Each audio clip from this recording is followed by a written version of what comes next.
It has been a little bit of time, real world, since we left off with about 100 Zealand ships parked near the transwarp gate between Federation space and the Fellathrix system. Meanwhile, on the surface of the Delphine homeworld, rather, Rai has taken an away team consisting of himself, Jonas, and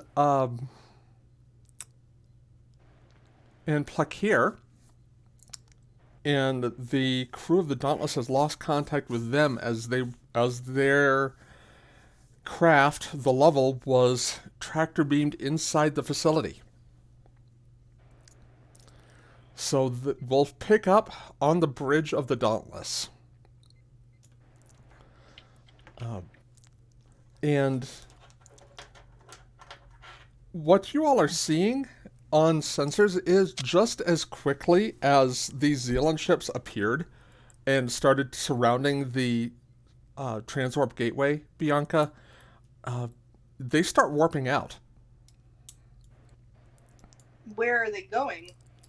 It looks like they're on a course back to Zealand space.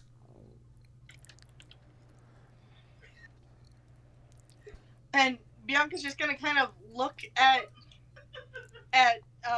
Shanna and just be like, did they do that just to prove to us they could? Shanna looks back at Bianca. Well, maybe, but it's damn odd.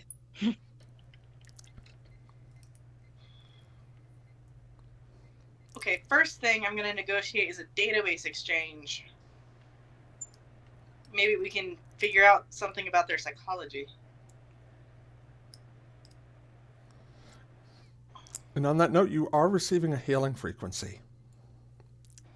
On screen.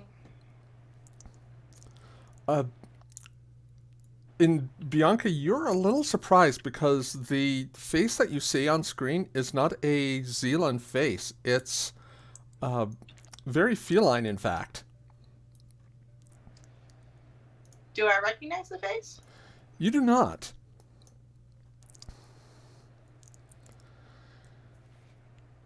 Captain Bianca West of the Federation Starship Dauntless. What can I do for you? I am... She pauses for a moment. Call me Kismet.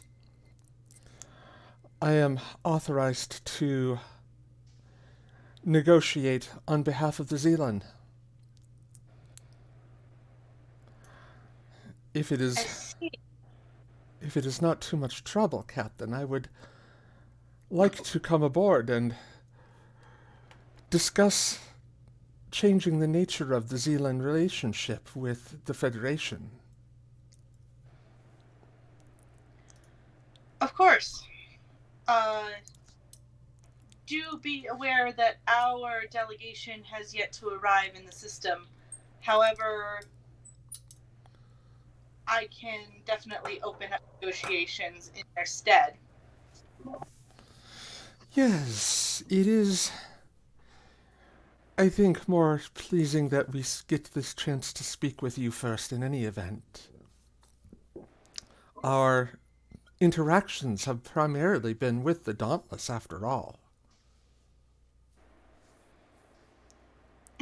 Like, at the hour, like, Bianca kind of, like, looks askance at Shanna just very quickly before looking back at the screen, and she just nods and she goes, of course. I will have a team. If you would give us a moment, I will prepare one of our transporter rooms for your arrival. Of course. Would I be remiss to bring a small group of my own with me? Of course not. However, I do ask that there would be no charged weapons on board. For security reasons, of course. In the spirit of hospitality, we accept. As long as you can provide that no harm will come to us. You'll have my word on that. Excellent. Let me know when you are ready to receive us. Of course. Out of character, just because it's been like 2, 3 weeks, I Mm-hmm. want to remind everyone we did all that prep to invite them over anyway to observe them, and we have all those sociological science teams to observe their behavior. Just reminding everyone. Okay. Yes. This is correct. And Bianca's gonna lean over to Shiana real quick, and she's gonna say, normally I'd have you want I I talk. Normally I'd have you with me, but since we lost contact with Commander Cherkev and the team on the Delphine homeworld, I'm going to want you to try and reestablish contact with them. Of course, Captain. Well, if you don't think it would be too intimidating, might I suggest Sisram accompany you? I was going to have him and what was her name?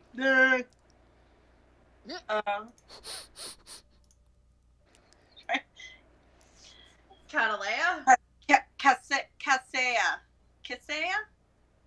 Who? Sia?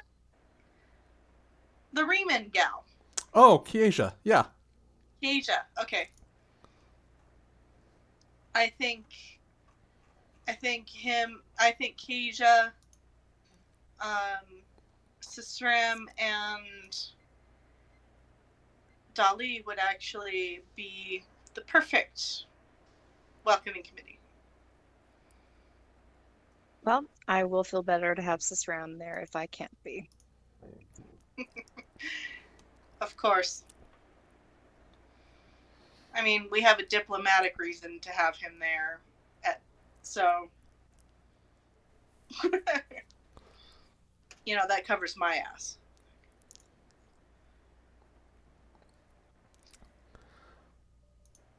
All right, and then Bianca's just going to tap her comm badge, and she's going to say, Centurion Dali, meet me in transporter room 1 with your dress blues on.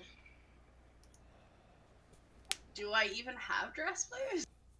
Whatever you use as your dressier uniform. If you even have a uniform. I don't even know. I think we would all have them, or they could totally be replicated in no time. Yep. Yeah, Dolly is kind of an exception to the rule. I'm like Beverly. I don't wear a uniform. Or, yeah.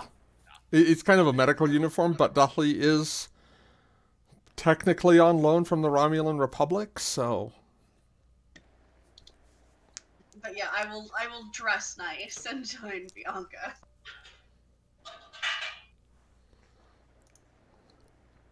Okay. So, you guys, are you all gonna signal the Zealand to let them know you're prepared for them? Yeah, once we're actually in the transporter room and Bianca is wearing her dress uniform. Gotcha. Okay. Which she had to dig out because she hasn't worn it since she was crew on Legacy. Been a little while. Buddy. Little tight around the hip, but it's easy to get the replicator to adjust that. Buddy. Either stay on my shoulder or don't. We now pause for cat misbehaving. Yeah. He's not allowed on my desk, so he's climbed up onto my shoulder. And he's not letting me put him down. Being a brat. He is being a brat. Okay, but yeah, no, Bianca is ready, and provided everybody is here.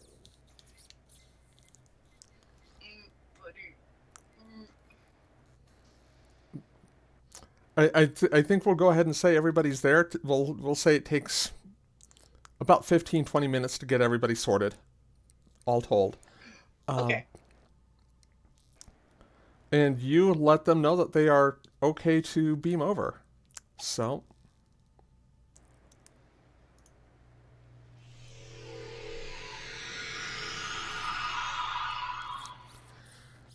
so Kismet, who looks a lot like a Fellathrix, steps off the transporter pad.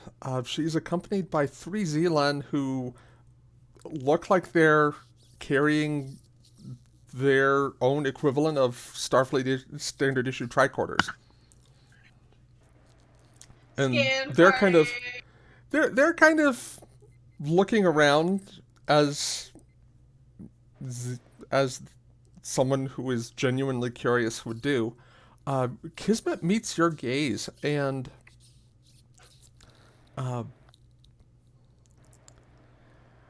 seems disarming, but very competent. Right. You kind of get that vibe off of her. Right. Does Bianca get anything telepathically?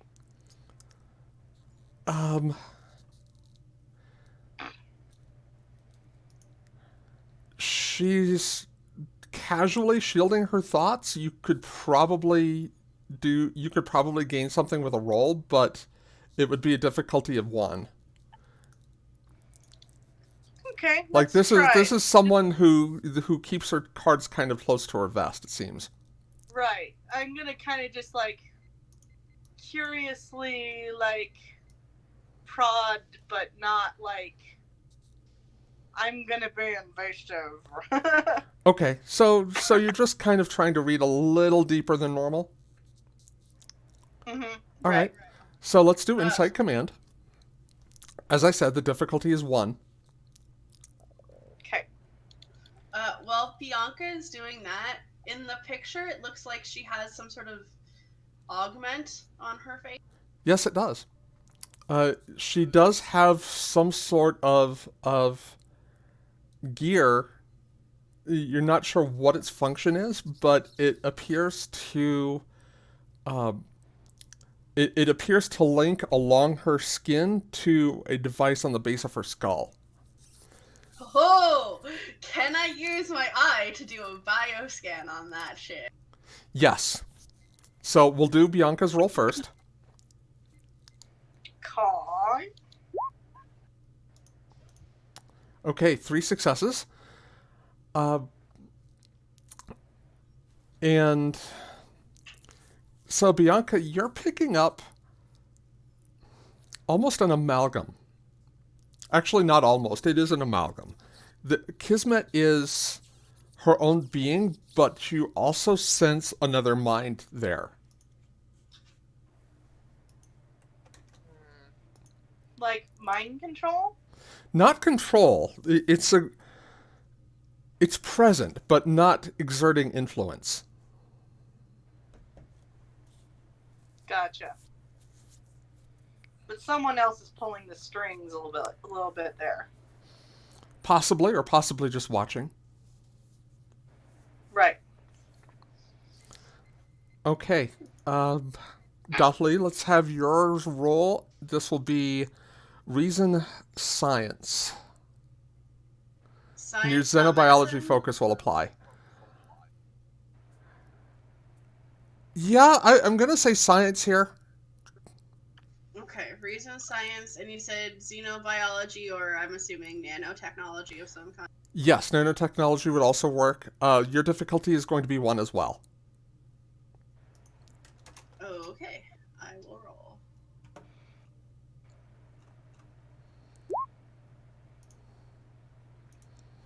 Two successes. Okay. So the technology appears to be a mix.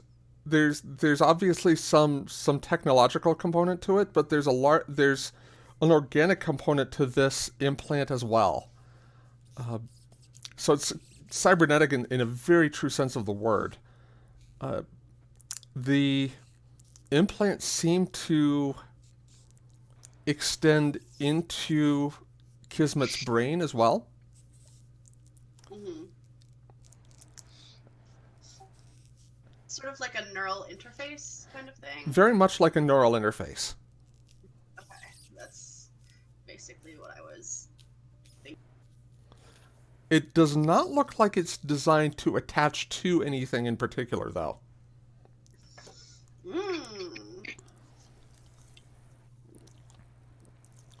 Like, it's a She's like a standalone living system. She's like a living translator.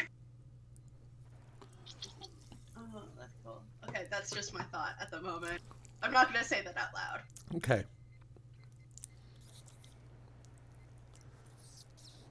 So,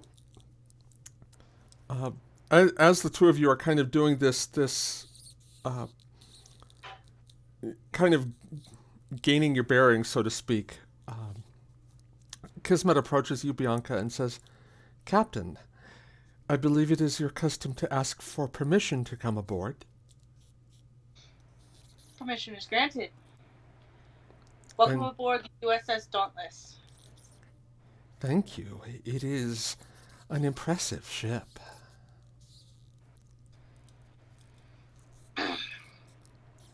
She is one of the largest and most technologically advanced vessels ever built by the Federation. Yes, I have heard tales about her combat prowess, but very little else, of course. It is one of the things that I hope we can overcome in the process of learning more about each other. Of course, the fact that you've only heard about our combat prowess is unfortunate, as we've achieved much in this region of space since our arrival 2 years ago. Yes, we look forward to sharing that information as well. As you can imagine, being native to the nebula, we have a wealth of treasure of our own informationally. Is that a word? I don't know if that's a word, but I'm using it. that was me just now, not her. Convenient. It is customary for a visiting party to tour the ship, if you would be so inclined. I would love that, yes. And before I do that, I am so fucking rude, out of character. I would like to introduce my chief medical officer on loan from the Romulan Republic, Centurion Dali. I just give a slight head nod. A pleasure. As well as the liaisons for the Klingon Defense Force and Romulan Republic contingents aboard my vessel, Sisram and Kaisha. And the two of them kind of repeat. Actually, no. Sisram kind of repeats Dathli's polite nod, and accompanies it with a slight bow. Kaisha actually offers her hand, and Kismet accepts it, kind of like a handshake, basically.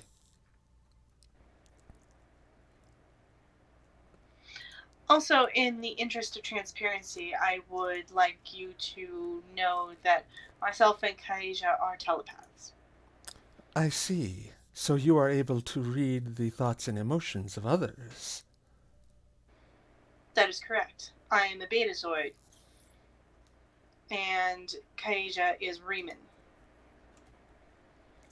Telepathic abilities are common in both of our species. Interesting. The Zealand know very little about telepathy in other species. They share it amongst themselves, of course. But it is difficult for other species to be able to translate their thoughts. In the interest of transparency, as you say, I share a telepathic link with my queen. And she gestures uh, to the device on the side of her face.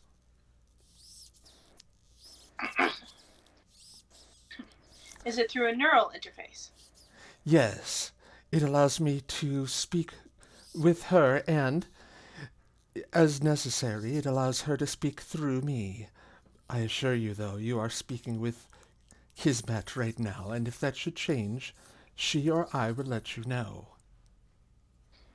And Bianca just kind of exchanges looks with Dali, and she goes, efficient.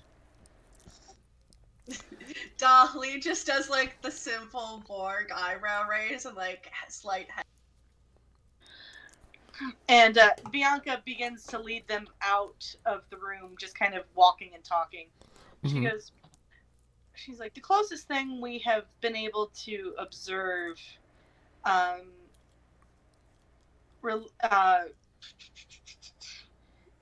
what's the word? Resembling the type of communication and social structure that the Zealand have is the Borg Collective, actually. We know a thing or two about the Borg, although they do not venture this way frequently. Too many anomalies in the nebula, you see. It disaffects their sense of order. Yes, we have actually encountered the Borg in this region a couple of times. We remember. We fought them with you. Of course, and your assistance was greatly appreciated at the time.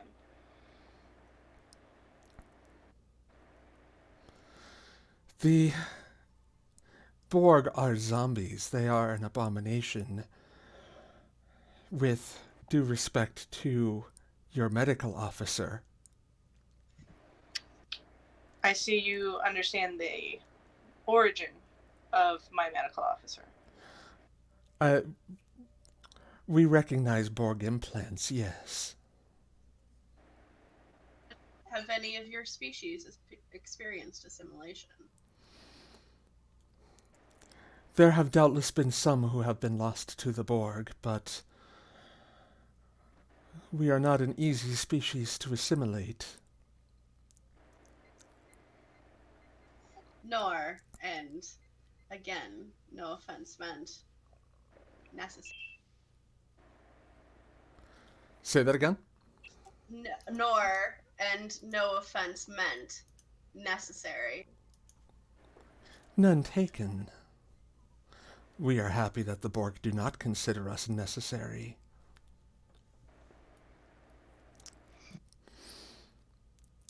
However, there are some similarities between organizational structures. The Borg have a queen, and the Zealand have a queen. We like to think imitation is a sincere form of flattery. So you are older than the Borg. We do not know.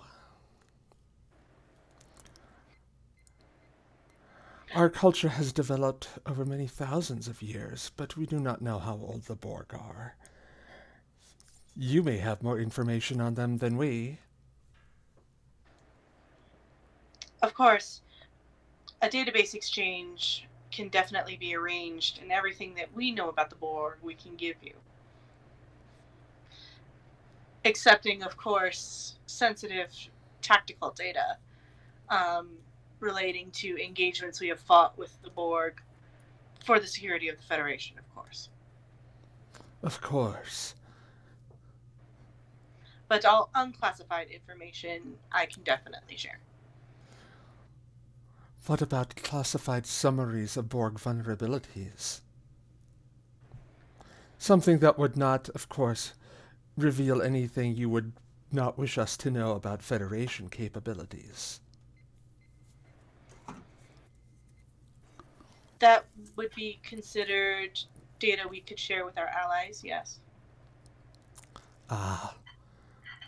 Ally might be too strong a word for now, but perhaps down the road, since as you say, since we will be sharing this space for quite some time to come, yes? I should hope so. And then Bianca kind of like leads them into a science lab. Okay. Kind of like one of their main ones, I guess. I don't know. Okay. Yeah, kind of pull them into, like, astrometrics, maybe. Yes. Which right now actually has some scans of the Delphine homeworld. And I'm sure that like we've already hidden anything sensitive.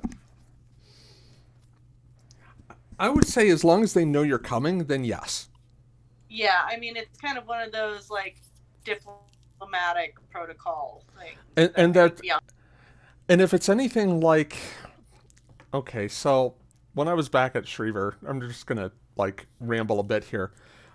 We had like areas that were designated visitors areas, and they had processes in place to pretty quickly sanitize things. So, well, yeah, I mean NASA has the same protocols when it comes to tours of mission control. Yep.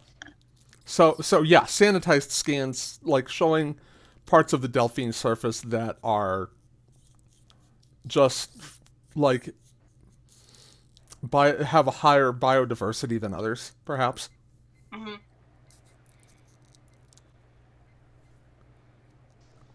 So y'all walk into this laboratory, and the science teams kind of stop what they're doing for a couple of seconds, you know, because the captain is there. There are some VIPs in there with y'all. One of the scientists steps up to Captain. Would you like me to show you all around? Please, if you wouldn't mind, Lieutenant. Of course. Everyone else can be about your work. Okay. I want them to be able to see what we do here. So I'm going to kind of do this part briefly, but... Right, I'm going to make my way down to engineering next so that, you know, we can be awkward. Okay, yeah. So he kind of does the nickel tour of the science facility, but you notice Kismet is watching pretty carefully. The Zealand accompanying her. You're starting to think maybe of the scientific bent themselves, because they are kind of scribbling notes on their own tricorders, like studying how kind of trying to learn and study how the Federation does science, just based off of the little bit of exposure they're getting here. And meanwhile, you see the scientists, the Federation scientists, kind of doing the same in turn, like doing scans on the Zealand scientists, taking notes. Toward the end of the quick tour, you see one of the Federation scientists actually start talking to one of the Zealand through the translator, and kind of hitting it off a little bit. Oh, how cute! Bug friend. Bug friend. And Bianca just kind of like wrangles the cats a little bit, and Literally. she kind of just goes, our next destination will be main engineering. Excellent. It will be fascinating to see Federation engineering design. Well, sorry. Oh, sorry. And as they enter the turbolift, Bianca goes, the crown jewel of our engineering section is our enhanced quantum slipstream drive. Yes, we've seen it in action, but not been able to see it up close. Are you sure this is something you wish for us to see, Captain? Of course, I can't share the technical specifications of the drive with you. However... Of course. However, it will... We can run simulations. It would be fascinating. I want to watch her like the entire time. That you all are in Why engineering. you're there? That's Yeah. Like, also because your diplomatic chops are pretty good too. So I'm watching her. I want to see like if it seems like she's doing any kind of intelligence gathering, if she's doing anything kind of shady, if it seems like they're scanning stuff they shouldn't. Like, Right. Just based off of what you know about her implant, it is entirely likely that everything she sees is being seen by at least one more set of eyes. yeah, that's fine. I It's mean- more like I'm watching her, and I'm also watching like the scientists. Yeah. right. Well, So- and Bianca has set the diplomatic protocol throughout the ship, so there shouldn't Yeah, be but anything sensitive that they're looking at. I'm just being like, hey, I know the ropes of this. Like, Right? Yeah. Like, so our science officer isn't the only sneaky Romulan. Wahaha. yeah, pretty much. Like, Dolly, this entire time is like, this is way too trusting. This is way too nice. No, Bianca's definitely like, this is too easy. Like, but at the same time, she's kind of like, I gotta give them the benefit of the doubt. Everybody's acting in good faith so far. Have the Zealand spoke at all? Not with any of you directly. One of the Zealand did, like, enter a conversation with one of the Federation scientists because it had a verbal conversation because it had questions and it was more scientist than diplomat. That's kind of the Right. impression that you got, at least from that one, and probably from the others. Do we have any sense of what their language sounds like before translation? There are audible components to it, of course. Kind of clickish, if that makes Right. sense. Yeah. But your medical implant, Dolly, is also picking up signs that some of the communication is pheromone based. Okay. Interesting. Like but a translator would be able to pick up on that as long as it's attuned to detect it, which of course their translators are. So they're kind of like termites in a sense. Possibly. And correct me if I'm wrong, but we found lineage links between them and the Hark, right? You did indeed. Yeah, okay. I'm not saying anything about that, I'm just listening. and on their way down, Bianca's just making idle chit chat. She goes, "We actually do have an insectoid species in the Federation. They are part of they're from a planet that evolved several sapient species on the same planet called the Zindi." How curious. I would love to hear more about them. Of And- course. That's when the turbolift arrives in engineering. And Right as I'm trying to chew.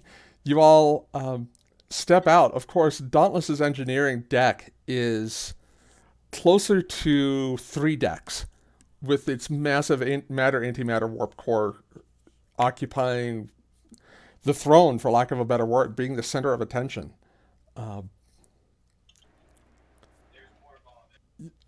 The Zealand are just kind of awestruck, and Kismet is just kind of looking around very intently.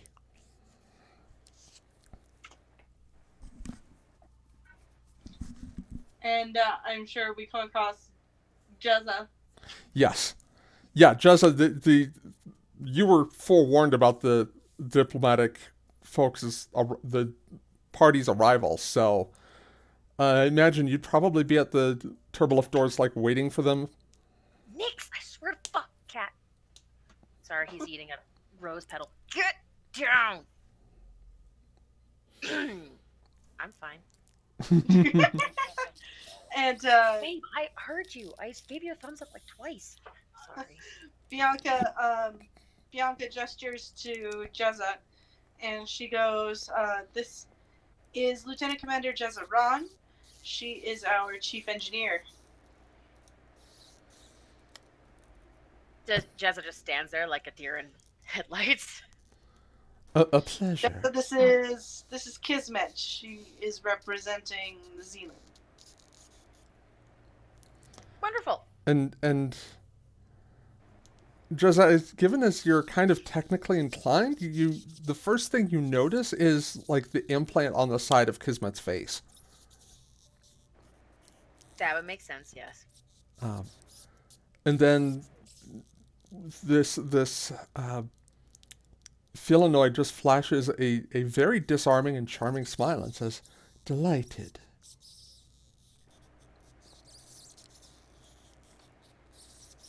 Likewise.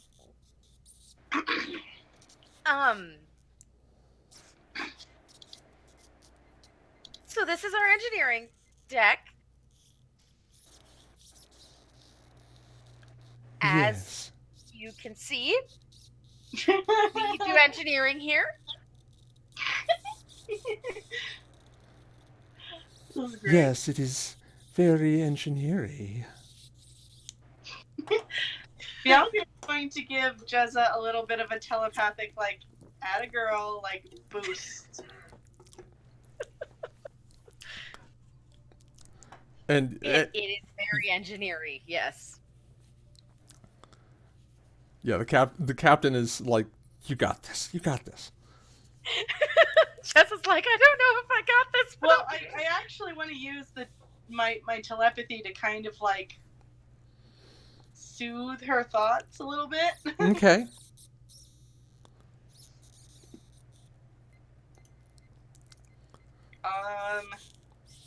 I won't make you roll for it, but Okay.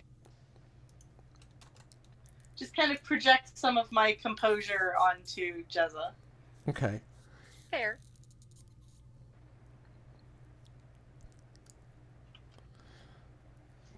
So Kismet actually walks over to the railing and just kind of gazes at the warp core for a long moment and says, "Our ships are equipped with technology much like this, but not on quite so large a scale."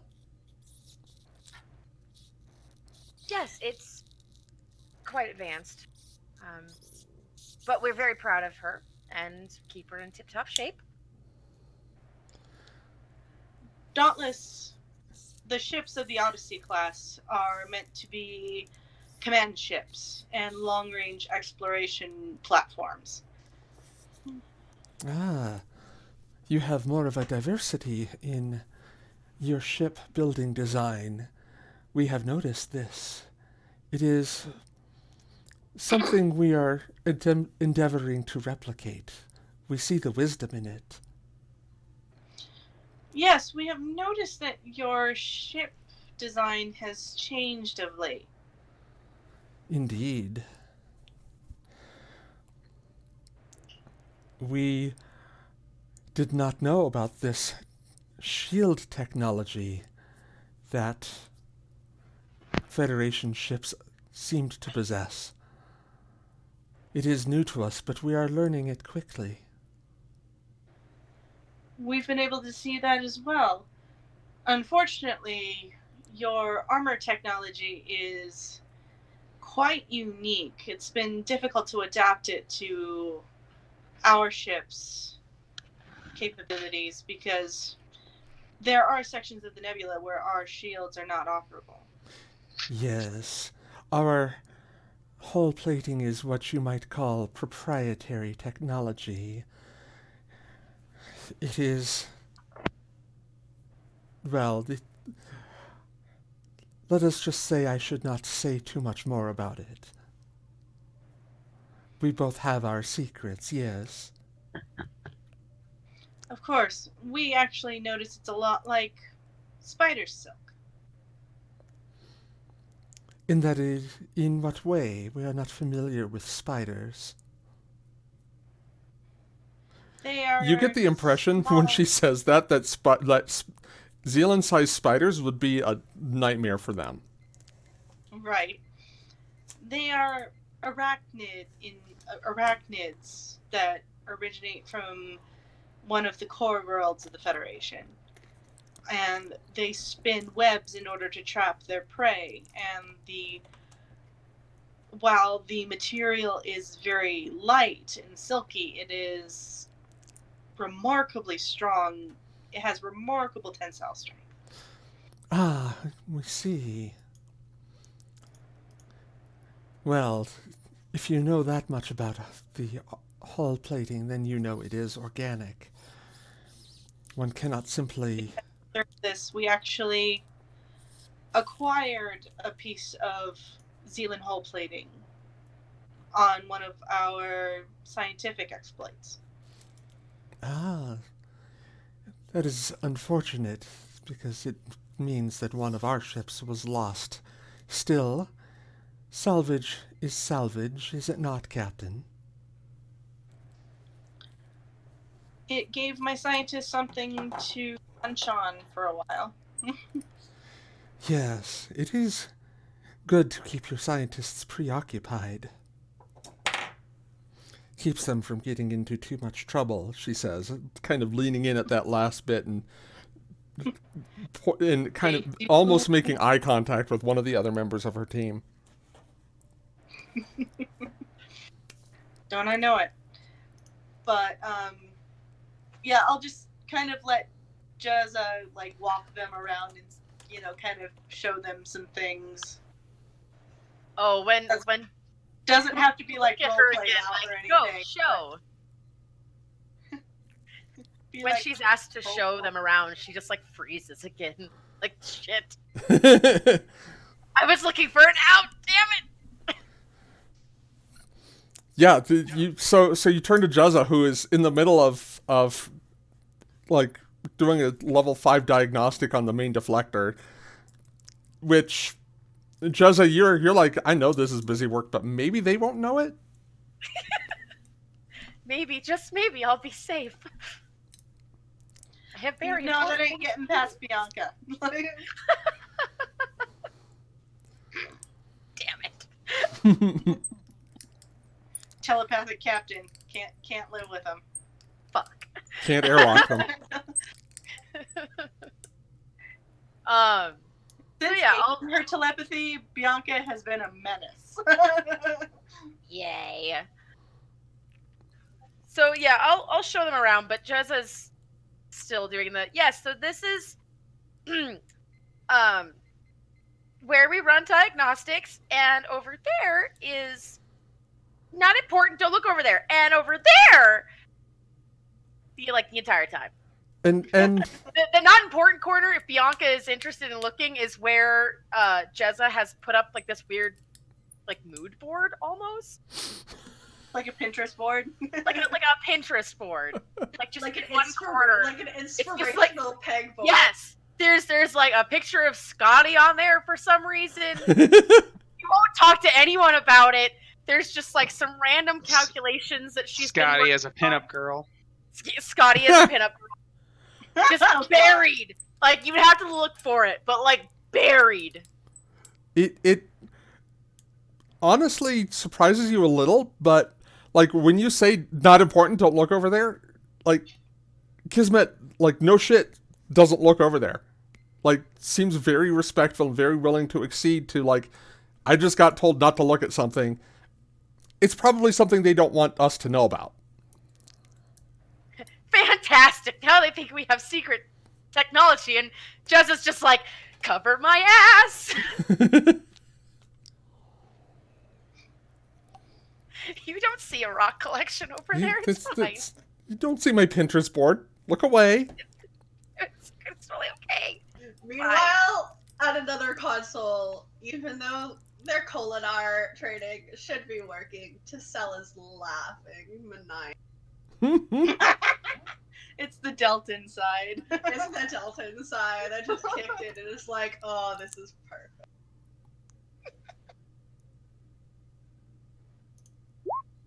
Oh, that's right. You haven't met Tassel. Tassel is half Delton, half Vulcan, and is the assistant to Chief.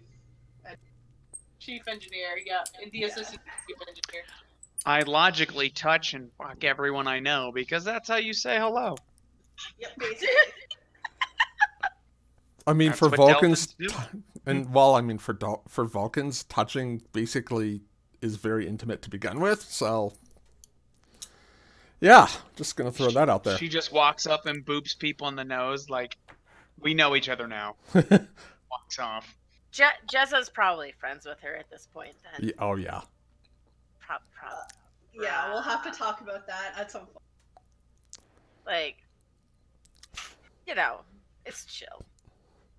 But You know, it's like if I get booped on the nose, it's just like an awkward boop back. Like, this is how we greet, yes? Yes, this is how we greet.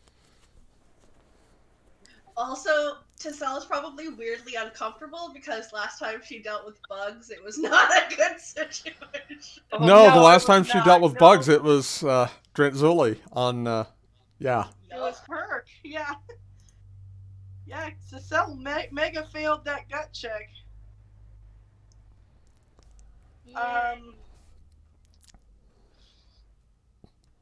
So, the rest of the tour proceeds kind of apace. I mean, with the slipstream drive offline, I would say you all probably even have like sensor dampening fields set up around it so that someone can't just like walk up to it with a tricorder in the middle of a diplomatic tour. So, Yeah, that would make a lot of sense. Or So- Jezza would just not bring them over there. right, exactly. One of two options there. So, but the rest of Nobody things, wants to see it, so there's probably a dampening field. yeah. It's like, we fast, bitches. hmm But you have an Iconian gateway, so you still win. Fuck. And actually, funny story. Bianca's going to just say, you know, I did not expect to find an Iconian gateway out here. We are not familiar with the Iconians. We simply know that what you call the Iconian Gateway has been in our home system for as long as we have been settled there. Well, pray you never meet any Iconians. Then I take it they are not friendly. They are incredibly powerful, not merciful. Perhaps this is one of the blessings of being in the nebula. As you have no doubt found by now, it is an exceedingly difficult area to navigate for those not familiar with it. Of course. I actually began my tour of duty on this ship as her chief con officer. You were her pilot. Interesting. And our pilot we have now is even better than I was. May I meet with him? Where is your pilot now? Our pilot is on an away mission currently, along with our chief science officer. I see. Where's That the... is also why my first officer is not with us right now, is because she is currently coordinating that away mission. I see. Are you able to talk about the specifics of the away mission? Well, insofar as we don't actually... The whole point of the away mission was to find out more about a point of interest Yeah, I'm afraid I can't say any more at that point because we just don't know yet. I understand.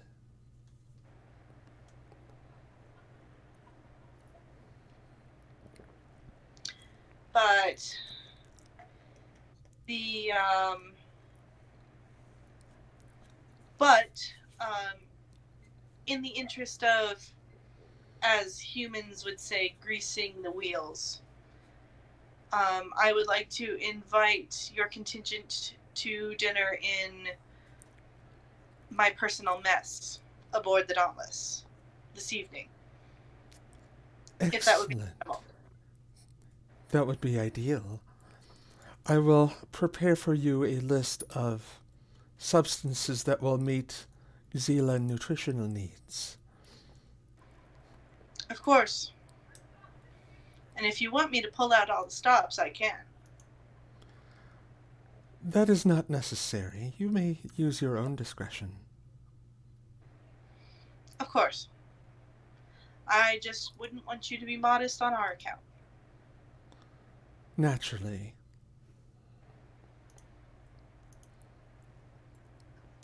Dawn, Yes. I want to say two things. Okay. Woman makes me extremely uncomfortable, but like in the best way. And two, if they go to the medical bay, they are not meeting the EMH. They're not meeting the EMH. They don't need to know that we have hologram technology. How did the emergency medical hologram start a diplomatic incident? Well, fuck. He sang for them, that's how. Oh God. No, my EMH is completely different. I like respect it.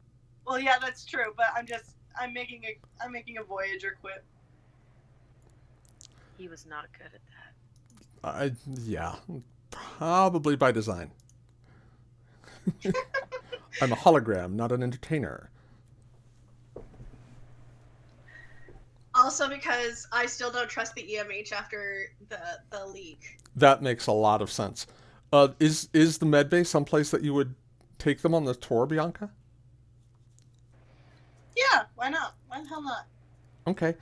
I am going to do a scene switch, however. Yeah, we don't even have to like play it out. We can just be like, Okay. shit, things and stuff. Because I We want to show pick them up things. because I want to pick up with our away team, even though it is our away team -1 at the moment. Journey will be joining us at some point, and I will fill him in when he arrives. But Yay. I was like, yeah, it's me commanding a lot of nobody. hey, All right, guys. Okay, guys. Don't why call- is no one looking at me? don't- Why don't is no call- one looking at me? don't call Placara nobody. That's true. That is true. So you're at Yeah, least. don't let Shiana hear you say that. Too late. Already heard it. All right, so having been tractor beamed into this facility, it looks a lot like a very standard hangar bay, complete with runabouts. Although and shuttlecraft, although you can't know when was the last time they were activated. There's no signs of decay or rust. The facility even smells clean. So, just my character. Do we have? I guess we don't have. Do we have like hazmat suits or whatever, or some sort of thing to filter out toxins in case? Yeah. There would be Gotcha. something. There would be something like that in the level. Cool. So before we even get out, I'm gonna talk to. I will make kind of an impassioned speech, or actually, to everyone. But we'll wait for Jonas to be here. Actually, we'll say for dramatics purposes, Yeah. Rye continues his same behavior, and when Jonas does join us, I can just roleplay that rather than Fair. do that in hindsight. So once we are pulled into the tractor beam, we're gonna wait 2 to 3 minutes to see if anything happens. Like if it just drops us off and we sit there in silence for 2-3 minutes, we're gonna scan and do some stuff, but we're not we're gonna see if any aliens or someone comes to meet us in the next 5 minutes or whatever. It is eerily quiet in there, not least of which because as soon as it touches down, the level seems to lose power. How are we on reserve power, or does the thing completely shut off and the LCARS doesn't work? You've got emergency life support, but that's it. Gotcha. In basic, we can open the door kind of stuff. Correct. Like we're on. Yeah, the door has a hydraulic release. Gotcha. So, we're gonna wait 3 minutes just in case someone was gonna come to greet us. After that, or even during that time, I'll turn to what's the NPC's name again? Plakir? Plakir. I'm gonna turn to Plakir, but like, let's get the away team kit, so everyone at least has a phaser, and everyone's got their stuff. Mm-hmm. You know, so no one's really completely without it. So I'm like, okay. So without his wiry smile, Rye's going to turn to his two fellow officers. Okay, we don't know what's going on, but seems like nobody's home or nobody wants to let us know they're home. So when we get out there, first thing we're going to do is get a little bit of recon, but we need to find the quickest way out of this station. Once we know that way, we will then begin a more thorough investigation if we can establish it in any reasonable length of time. So, I will, since all of us are Federation members, we'll be able to, let's act as if this is any other Federation installation and head straight to the transporter room, which in my character will say where we would think that might be. Like, let's go that, you know, because we've all been to, we have a general idea of a Federation layout. Right. Yeah. It may not be perfect, but, you know, the transporter room's always near the reactor, and the reactor's always here, that kind of stuff. That and on a facility of this size, a transporter room wouldn't be too far away. Gotcha. So, Plakir and Jonas, we're all going to do the standard tricorder in one hand, phaser in another, and after and we have a rebreather just in case there's something in the air. Mm-hmm. And we'll go ahead and begin our dangerous mission into the unknown. Okay. Let me have you give me an insight security check. Difficulty here is 1. Gotcha. What's our current... right now, y'all are maxed on momentum. You know, I'm going to take 1. An extra die for 1 ain't going to hurt me at this point. Sure thing. Do any of my specialties apply? Forensics, quantum mechanics, sensor operation, infiltration. Interestingly, no. Okay, that's cool. All right, big money. What okay. I get here? You got 2 successes, so you regain your momentum and a complication. Okay, yeah, that's fine. That's fine.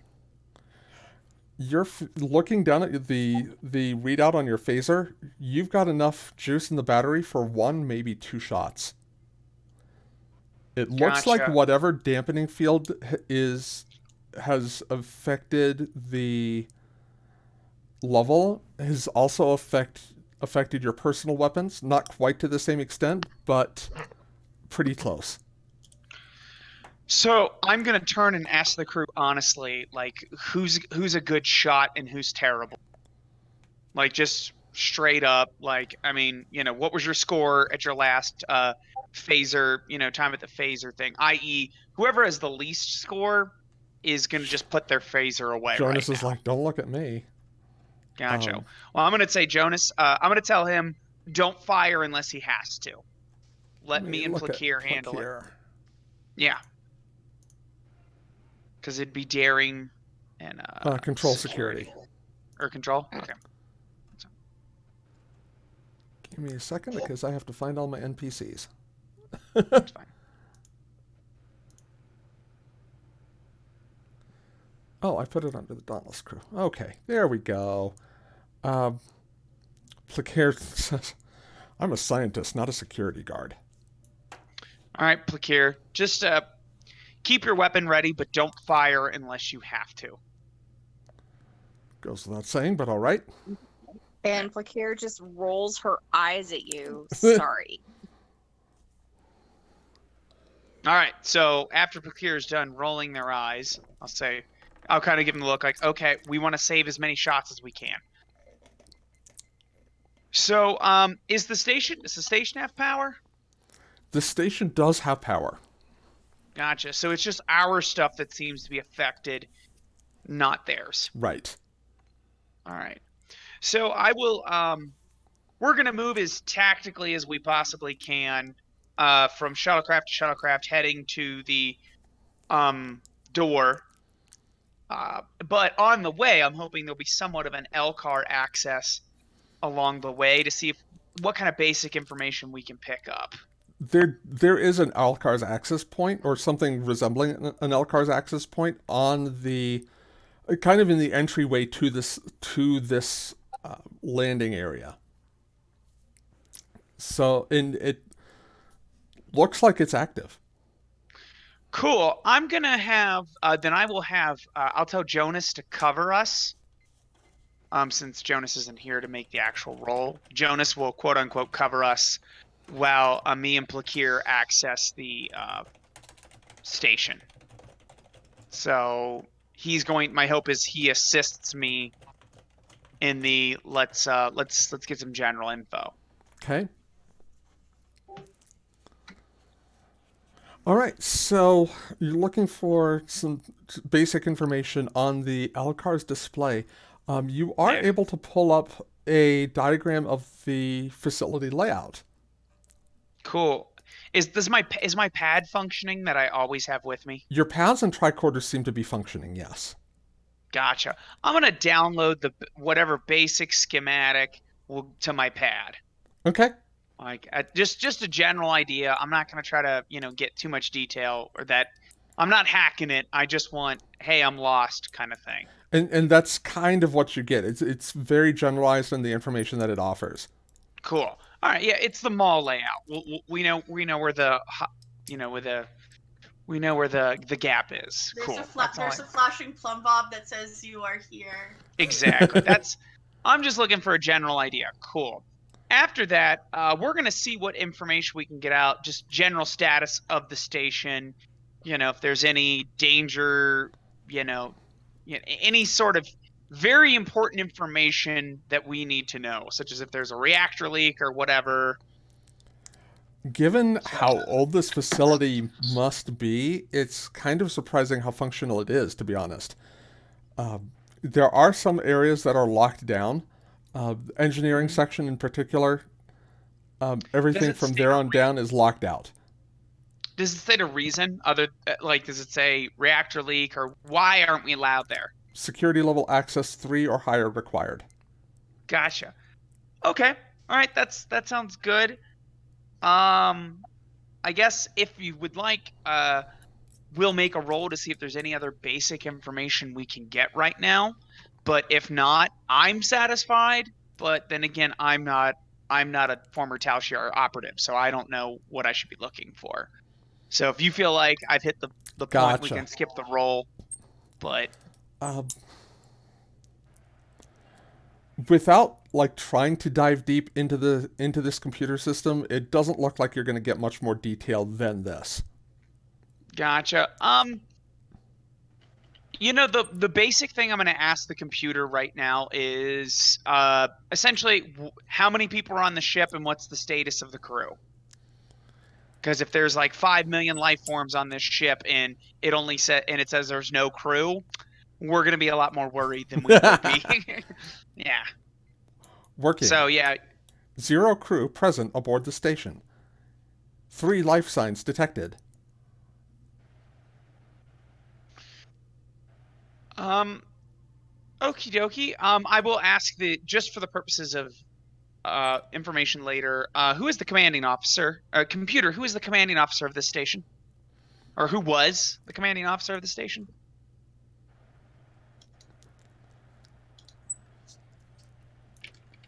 Working. The information not available.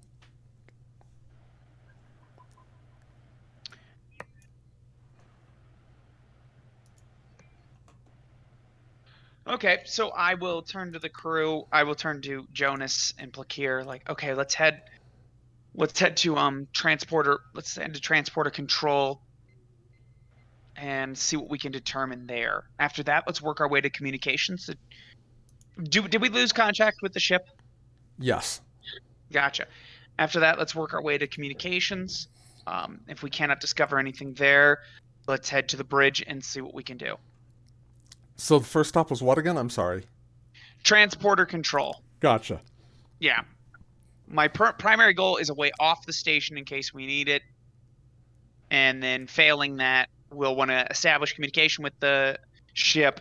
If we can't do either of those things or can do those, then we'll head to the bridge to try to figure it out. Or ops, I guess, because we're at a... You're on a station. Yep, got it. Okay. So the nearest transporter control center, the nearest transporter room, is about a 5-minute walk through eerily empty corridors. And Rye, you're a little unsettled because once you exit this very Starfleet looking hangar facility, a great deal of the station looks to be Romulan in architecture. Huh.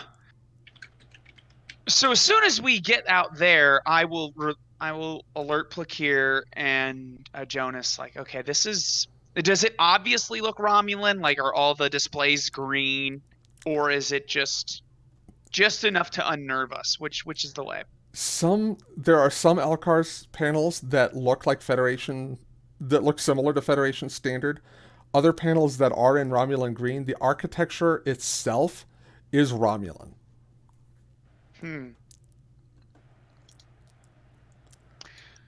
So, because like I'm with the overly kind of paranoid, paneling that you would find on a warbird. gotcha. Because I'm overly paranoid, I do not say this aloud.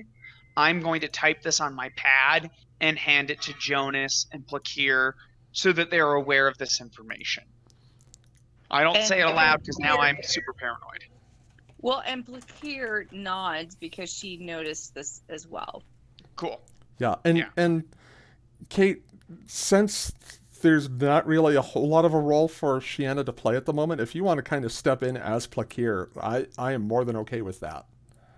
I would absolutely love someone to roleplay with. Not that there's anything wrong with you with Dawn, but it just, I don't want to feel like I'm hogging the spotlight here. I would definitely like someone to share it with. Okay, so Plakir types, grabs your pad, types onto it. Notice that myself. And she's wants to do scans of how old the structure is. Okay. I'll assist Plakir if Plakir is better at that than I am. She actually might be. Hang on. Yeah. Yeah, she is a old stuff scientist. Mm-hmm. Yeah, she is better, and she has a focus that applies. So, if you'd like to assist, it will be reason science.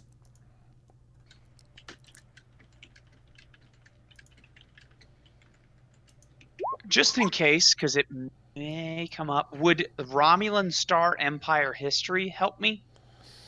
It would help. It might help in terms of being able to date the architecture. So I'll say yes. So reason science, is that what you said? Mm-hmm. Okay. All right. Cool. There you go. Yay. Ooh, big money. Okay. Big money. So 4 successes. I was going to have the difficulty on at 2 for that. So y'all will get some floating momentum. The facility appears to be approximately 100,000 years old. Based on dating the elements within the architecture itself. And so, but does the elements give us the half-life of that, but our visual senses say no, this is a modern Elcar system, or relatively modern, if not actually a little futuristic. I'm going to give Plakir as much as I possibly can a Vulcan eyebrow. Mhm. And Plakir was on the Dauntless along with Shiana when you all went back in time. Yes, I'm thinking yes. Yes, I think Yeah. so. Yeah. So so it's got kind of that familiar. Oh, this is one of this is attached to that event, and Jonas is kind of, oh, I don't like this. Oh, because it's that weird temporal distortion ring 1000, 2000 future. Yeah, like a temporal artifact, as it were.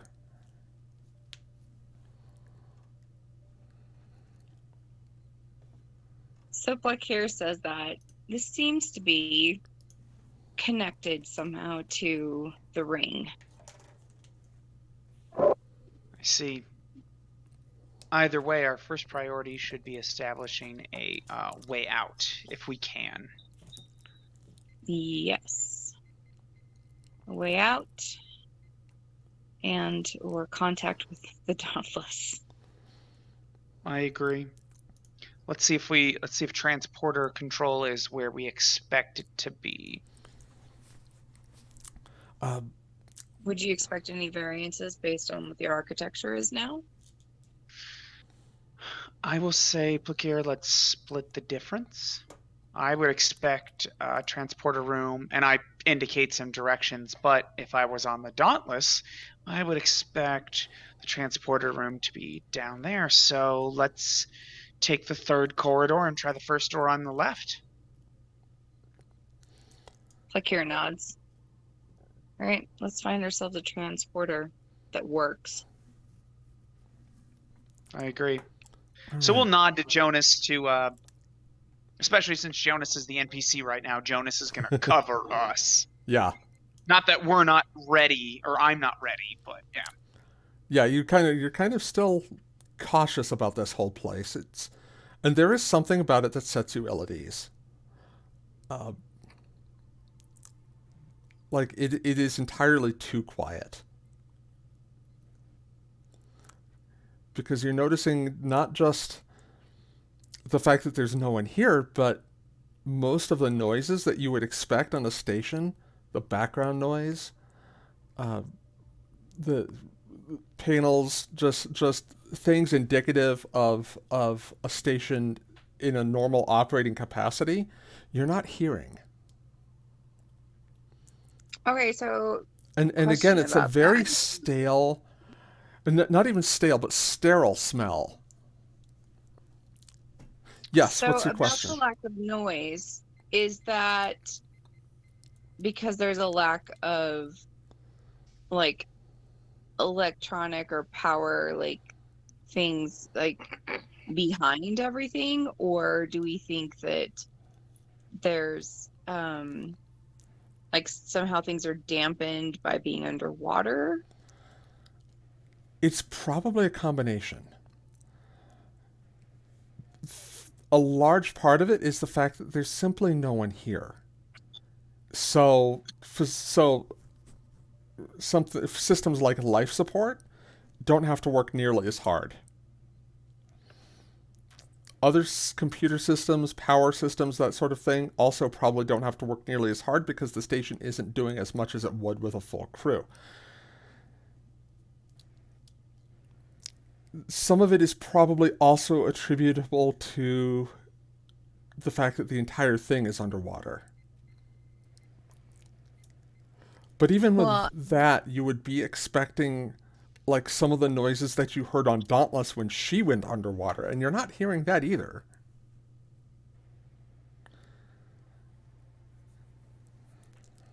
so the station appears to be in some kind of stasis, but also very well shielded. This entire station seems to be a mystery. But one at a time, if we can find a way to either fall back or call for backup, I would say let's see if we can do that. If not, we can indulge our curiosity to our heart's content. Let's find a transporter room. I agree. So I think Plakir and I are in agreement. First steps first is, can we possibly get out of here? If the answer is no, Yeah. then we're going to go ahead and dig through the dungeon. If not, we'll still probably dig through the dungeon, but, it's good to have a ladder to get Right. out. So let's do an inside security check here, just to see how long it's going to take to find to find a transporter facility. Can Plakir assist me by doing various scanning? Yes. Cool. Although I'm going to make the insight security for her as well. No focuses apply, I don't think. Actually, I take that back. I'll let you use your Romulan Star Empire history focus for this one. It's a bit of a stretch, but I'm it going to works take for a me. momentum. I'm going to Okay. take a momentum just in case. I'd prefer to, especially since I got it and the specialty applies, and we Yeah. have floating. So, Right. So I'm just going to deduct it from the floating. So yeah, I'm just going to take that. Oh, man, well, at least I got 2 successes. I got a complication, but we're on a creepy alien, potentially time-traveling underwater ship. okay. You know, And I'm going we'll to take call that complication. So you all do end up finding a transporter facility. As you are coming up upon it, Rai, you hear something that kind of defies your senses for about half a second. Right before you recognize it immediately. It's the sound of a cloaking device. Unfortunately, because of the complication, you don't recognize it in time to react. Mm-hmm.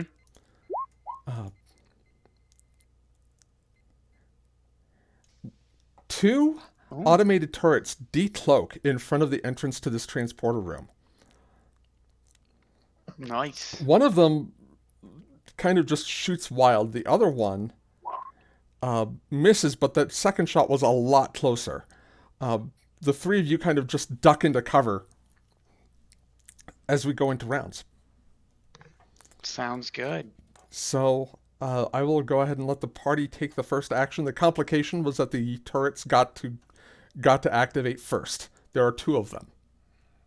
Well, one of them wrote a complication. Did we get anything from that? Or Yes, I will increase the difficulty of its next roll by 1. there you go. I will absolutely take that. I'm going to. Well, never mind. Wait, what's initiative in this game again? Oh, It's we.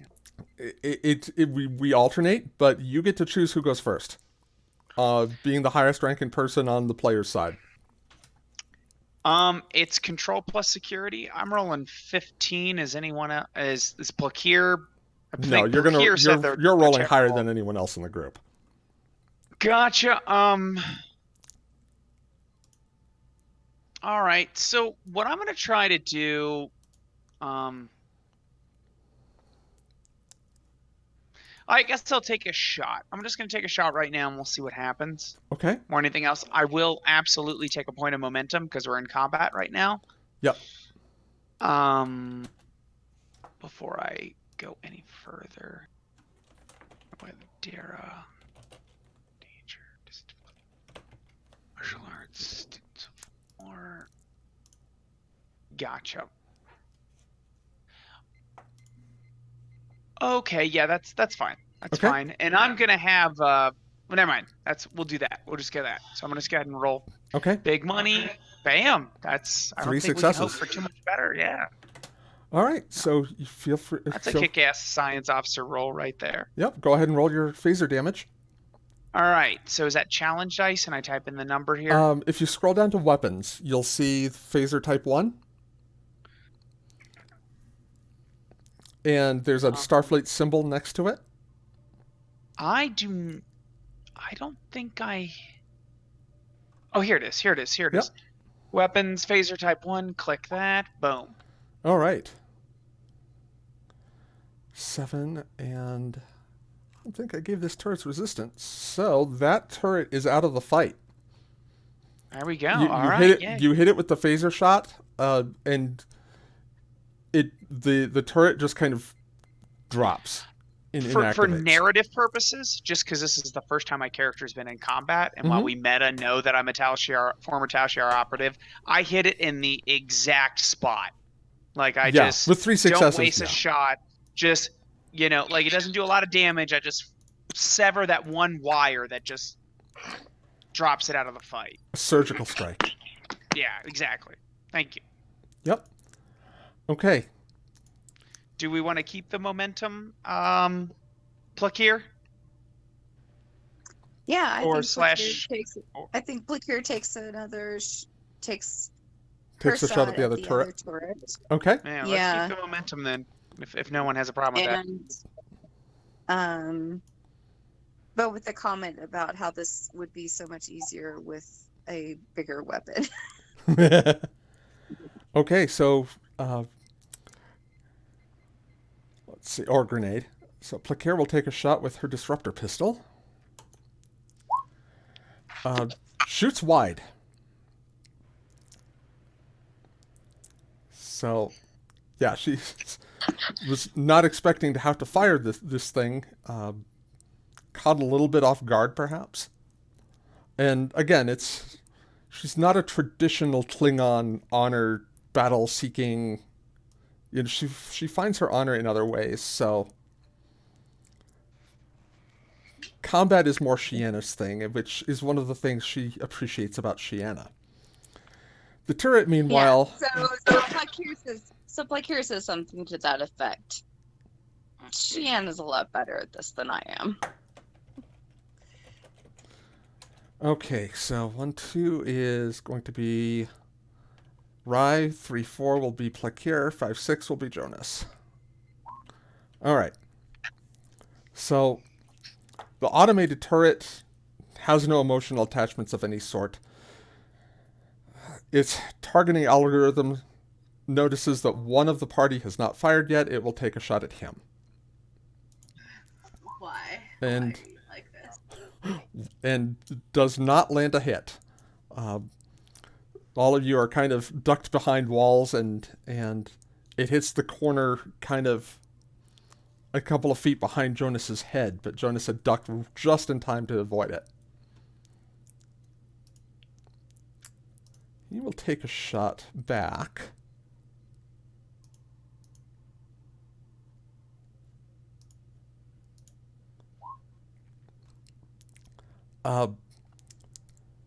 Missing, and says,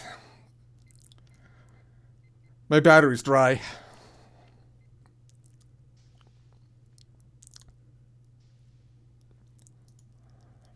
All right, so back to the top of the order. Ride is your chance to take another shot.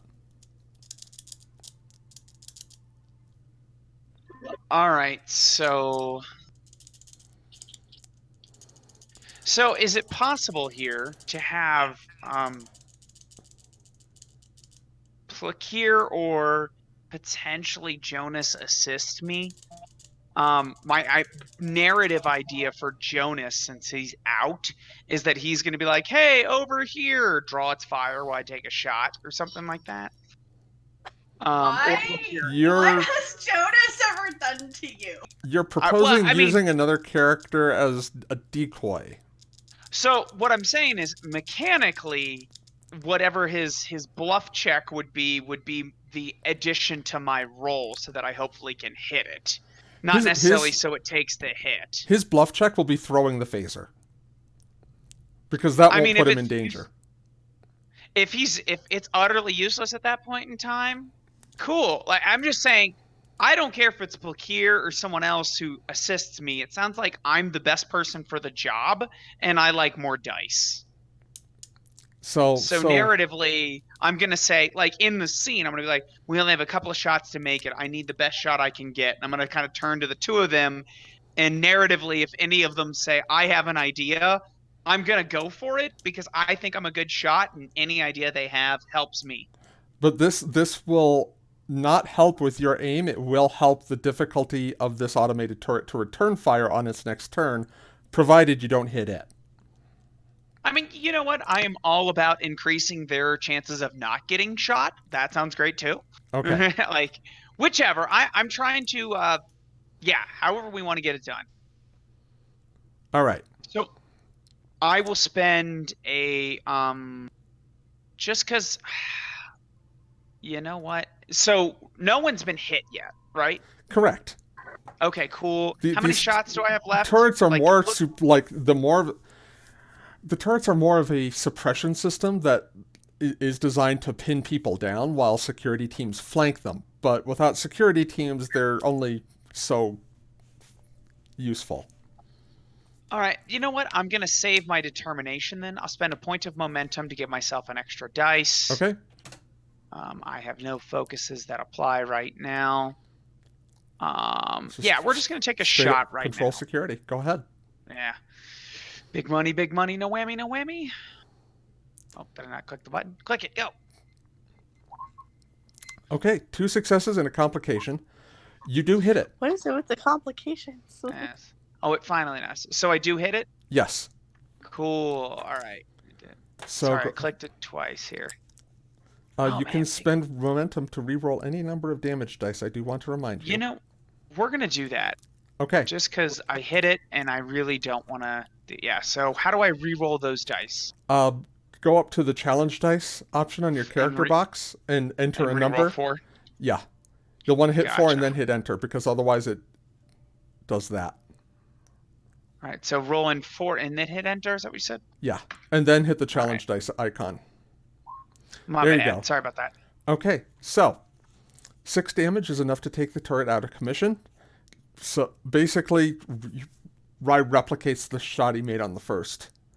Hits the exact weak point needed to instantly deactivate the turret. And with that, calling on the complication, your phaser is now out of power. That sounds fair. All right. So we will we'll do the quick, kind of almost comedic scene of like the whole room's like full of, phaser smoke, and we'll raise our hand up to see if it shoots at our hand. Once it doesn't, we'll then slowly peek around the corner and then start moving towards the transporter room. Jonas does a quick tricorder scan on the deactivated turrets. I'm going to have him roll reason security. There you go, big money. He says, Commander, those aren't likely to reactivate anytime soon. I guess the good news is they were set to stun.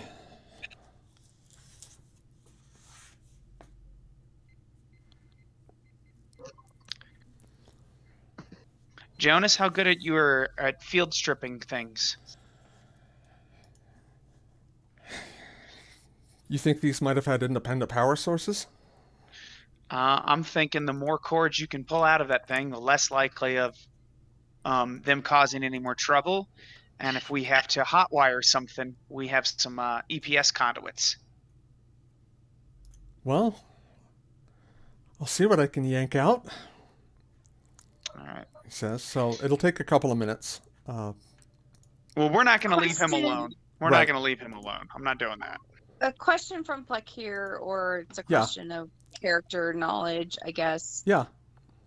Would it be is it standard for turrets like that to be set to stun? Yes. In Starfleet. Like Starfleet defense turrets would be set to stun by default. But would Romulan? So Now that's an interesting point. Because these were firing phaser shots. I think there's a question from Plekir to Rise. Commander Tukev, is it standard for security turrets on Romulan ships to be set to stun? It is unlikely that they would be. Yeah. And if I'm No, wrong, Ride, you know for a fact that Romulan defenses, just like Romulan disruptors, do not have a stun setting. And I will caveat, unless this is a trap specifically to catch someone. I.e., if they're trying, if it's part of an ambush. If its average security system is going to kill anyone who would attempt to approach a restricted area, unless it was a trap to catch someone, they're specifically looking for. And I don't think they're specifically looking for us. There's a very odd combination at play here of Federation and Romulan technology and morality applied to that technology. The anomaly of such is not lost on me. But I still say we have our primary objective. Let's see if we can accomplish that. If not, we can ponder the greater mystery once we have an exit. Of course, Commander. As your conversation wraps up, Jonas says, Commander, these devices appear to be engineered against this sort of tampering you were suggesting. I can't get anything out of these. Well, we tried. Let's keep moving.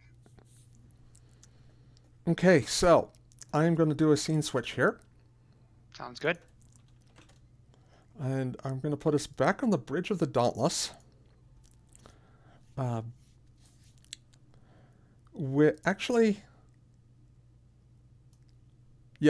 have the bridge with Shiana and Dathli on the bridge. And Jezai, we can have you up here too if you'd like. Just kind of doing some stuff to kind of make sure everything's hunky-dory after the diplomatic visit. Sure. Okay. So we got the three of y'all. Wait, is Bianca there? Because I want to shit talk. I'm thinking yes. Damn Shit it! talk. Great. Oh, I mean, unless you don't want her there, I guess she could be. It's up to Sarah, but. Oh no, it's fine. She could be there. I'm just teasing. You could always just shit talk the captain to her face. It wouldn't be the first time. Also, Bianca can handle it. That's fair. I found that to be surprisingly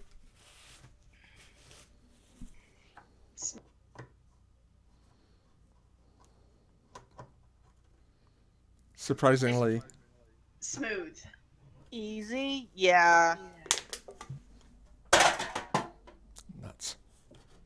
Are we considering that a too easy? Oh, absolutely. Sienna's showing her jitters at having not been the security officer present. She's Oh, smiling at me absolutely too strangely. easy.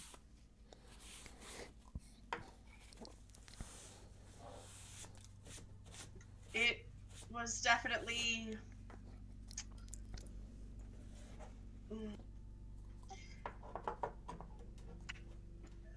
I feel a bit unnerved that we showed them so much so open. I mean, nothing more than standard diplomatic protocol.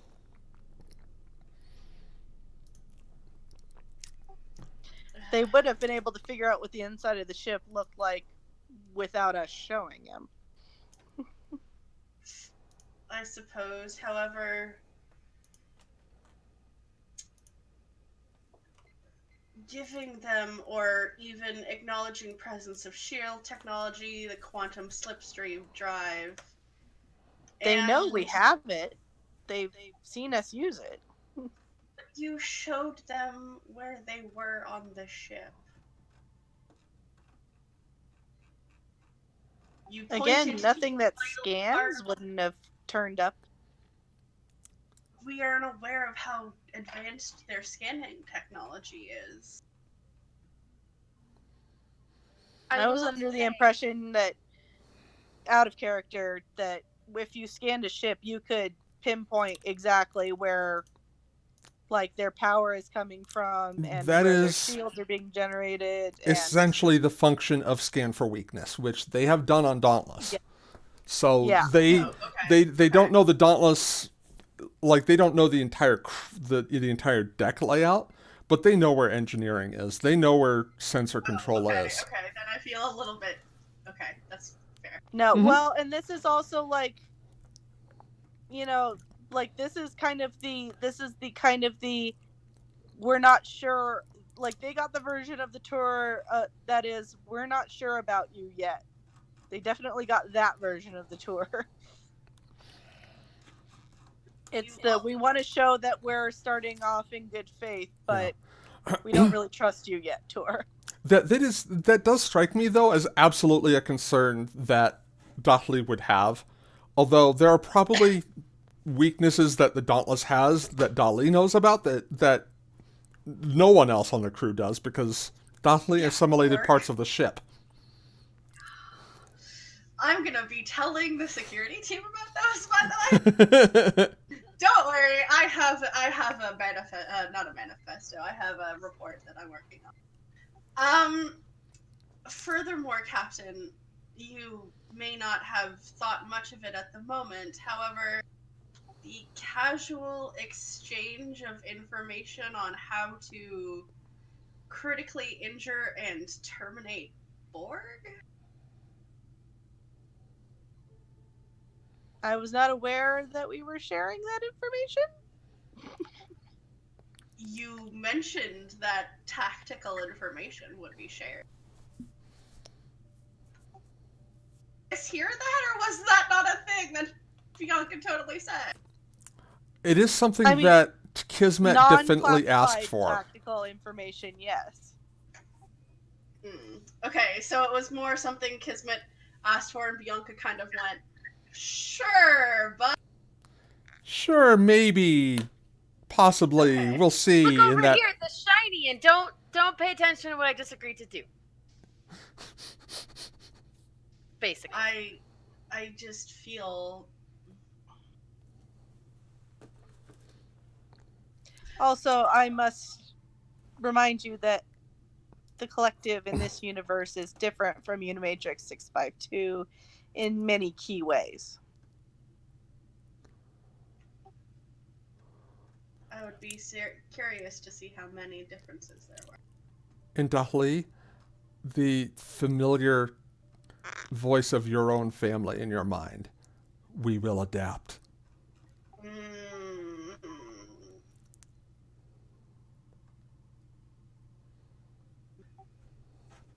However, I just wanted to voice my concern. I do not like the idea of such casual threats being put. That's not the intent. I appreciate you voicing your concerns, and I'm not trying to dismiss them out of hand, but I do want you to know that these things are being considered.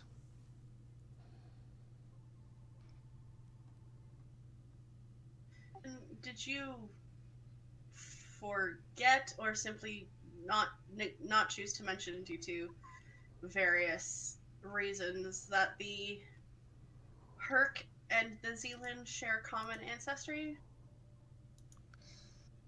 I'm still not sure yet how to bring that up. We don't know enough yet about the connection. It might be dangerous to bring up. I'm not sure. In what way? The Herc had almost a programmed type of behavior. Correct. It occurred to me that the Zealand might have something primal, something locked away that's similar. And I didn't want to risk potentially. Like I said, this is all my own supposition based on a lot of assumptions. But I just didn't want to risk just in case there might be a switch that could be flipped. You know what I mean? It could also be presupposed that the Zealand created the Herc as some sort of biological weapon. The thought had crossed my mind, but I felt like the topic was too sensitive to broach, at least this early. It is a thing to keep in mind for future. Of course, data on the Herc, non-classified data on the Herc, will be made available to them in a standard database exchange, which I am planning to have done before dinner. I just And like this is side eye Shanna.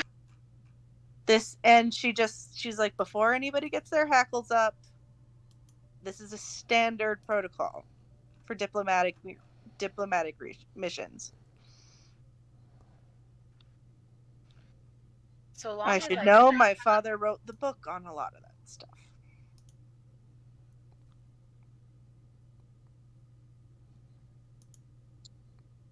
All of the correct security protocols are in place, and everybody knows what they should and should not be doing or showing to our guests.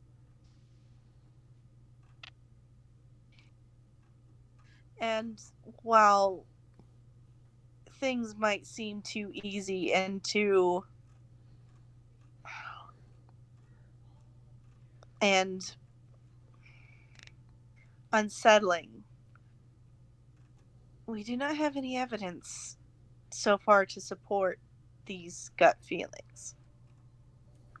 So we must continue as if everybody is acting in good faith.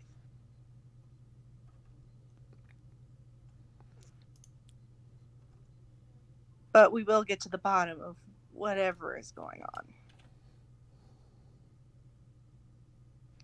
I just need the Federation diplomatic team to keep them distracted long enough so that we can do that. Has there been any word on the away team? No, Bianca we've not been able to establish contact yet. That concerns me as well.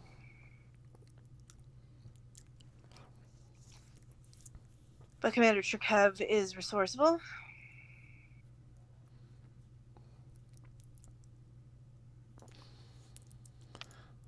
he always One has been. impossible thing at a time. Sorry, what were you saying, Regan? I said he always has been. So that he's resourceful. I was, and Bianca kind of raises an eyebrow and she goes, "You have a past history?" My previous host did. Oh. Interesting. For some reason, I didn't think he was that old. Just imagine Dahli's eyebrow slowly getting higher and higher as the conversation continues. I'll be honest, I don't remember if he ever told previous host how old he is, but the host was quite old himself. It happens. I see. And I didn't take on the symbiont until somewhat recently. Are you capable of commenting on the relationship that you had? What do you mean? Friendship and association? Did you serve on the same ship? We were colleagues. All right. We know very little about Commander Rye. I just thought it might be interesting to know something that he dines not. Well, we're overdue for a dinner with all the senior staff. We'll have to set one up after we deal with the bugs. Sure. Is that standard mess dress then, or Oh, for casual? senior crew for senior officer dinners on the Dauntless, I don't even require you to be in uniform. 8. Okay. Dinner with the captain is always fun. I promise. Especially that one dinner when she was the first officer, except it wasn't actually her. That was the best one. Come on. I don't remember this. It was a diplomatic dinner, and you were your Mirrorverse self. Oh, That's yeah, that was terrible. great. I loved playing my Mirrorverse self, and you guys had no fucking idea, and it was amazing. We're gonna take a quick break. We'll let we'll let Journey get settled in because I noticed he just logged into Roll20. And so, yeah, we'll be right back. My cat is purring on my arm. Oh. Like he's just like resting his head on my arm and purring. Oh, Yeah, hi, Hey everyone. Hello. Hi. They finally let you go. Yeah, they were running late. They sent the kids to a basketball game tonight, and I couldn't leave until the bus got back. So I am very sorry for being very late. You are Oh. exploring a weird, temporally potentially linked to the ring space station. Yeah, we almost Oh. had you run out as a decoy. No, there was no we. It was Adam going, "Hey, can we use a decoy?" No, I incidentally, allow me to back up. I did not say that specifically. I said, "Can someone assist me?" For an example. It was just your first example. He ran out of ammo. What else was he supposed to do? Hide in cover? Hide, just continue Yeah. hiding until other Get people. targets? Throw rocks? Like, Throw rocks. Wait, are they attacking us in the thingy that we went into? Cloaked turrets. It's a whole Romulan Federation creepy thing. It's like half Romulan and half Federation, but like first Federation and then Romulan, but it's just like weird. it turns out we took over the universe, Jonas, and we made a Romulan Federation partner. Who took over the universe? You and I, we became the kings and queens of the Alpha. I can't tell if you're joking right now. I'm 100% joking. Oh god, okay. But we also had the Zealand visit with their weird human trans. Oh no, Felithrix. Translator. Plugged directly into the Queen Mother of the Hive. Uh-huh. Yeah, Dahli didn't totally clock that and go, that's familiar. And then they were like, yes, the Borg are an abomination and must be eradicated. And I'm standing there like, right here in front of my salad? In front of my salad? And then specifically asked for schematics in order to terminate Borg drones. And I just went, oh, problem for future use. Well, All it right. sounds like you guys are having fun. Oh, did they fill you in? Yeah, they are filling me in. I was almost to be used as a decoy for Romulan Federation cloaked drones. That's true. And the captain is having a fun time with things being talked about. And with things being oddly friendly. Yeah, Jess is Very very friendly. uncomfortable about that smile. It's She's just just like, it's just the too cat smiled at me. it's too easy. Was that? I can't tell if a cat's flirting, but I felt weird. Anyone else feel weird? Because I felt weird. Also, we just learned that Jezza and Rai had past Jezza. Ron? Is it Ron the symbiote? Ron, yeah, the Ron Yeah, symbiote. so the Ron symbiote had a previous host had a relationship of some sort with Ron. Jezza said they were colleagues. Colleagues. Colleagues. Colleagues. Yes, colleagues. By God, they were colleagues.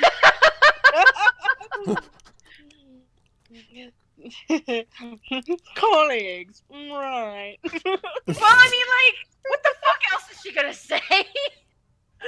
Nothing yet until y'all learn it. Yeah, it was kind of an inappropriate question. Yeah, because Jezza totally fucking typical understands that. Dolly bull in a china shop social skills. It's fine. Have you not noticed Jezza's social skills? She's like, oh, this one's being particularly forward.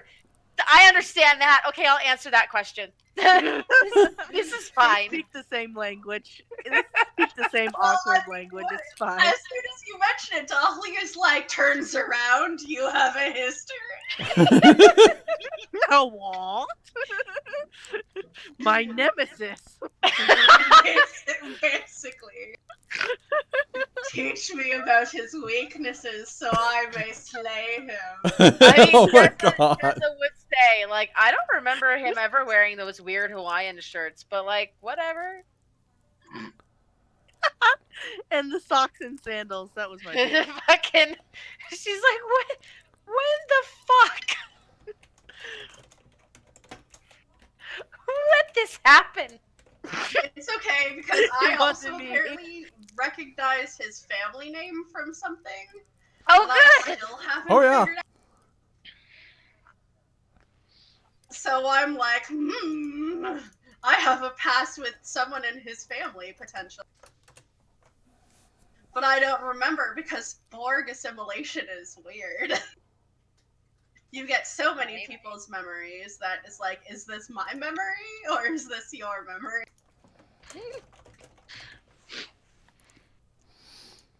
All right, everyone ready to pick back up? Yes. That's a resounding yes from Journey. Welcome. Bummer that you had to stay late, but thanks for letting me know. I do really appreciate it. Mm-hmm. I do too. This staying this late will not happen very often at all. It was just a special occasion where they were invited to a basketball game at the local university. Gotcha. Hey, I just hope they're paying you like overtime or something, man. I mean, not that it's any of my business, but I earn like $11.40 an hour, so they are paying me that for my overtime. oh, nice, not bad. But yeah, no. As far as like tactical data on the Borg is concerned, like that they're kind of sharing over, it's kind of like stuff like, okay, this is how the Battle of Wolf 359 went down, and it's not like we're going to teach you how to hunt down Borg and rip their implants out of their faces type of shit. Oh, So Jesus. we're not going to repeat the mistakes that Janeway made with the Undine. Yeah, basically. Like,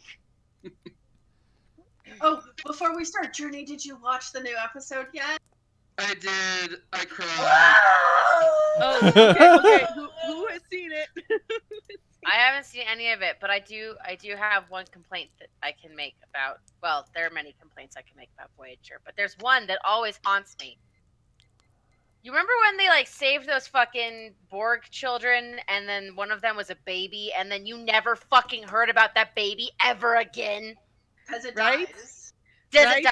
Well, Is that a okay? thing though? We're talking about Picard now, the Picard series. No, I know. Okay. Which But- Okay, I'm just Haven't I'm seen just it. like, Janeway had been "They shot mentioned. my boy. They murdered my boy." No, I was not happy. I did not like it. I was so happy that she did what she did at the end of the episode. Right? I was just like, get it, girl. Righteous fury. Like, Fuck Yeah. yeah. none of my characters could argue with her at that point.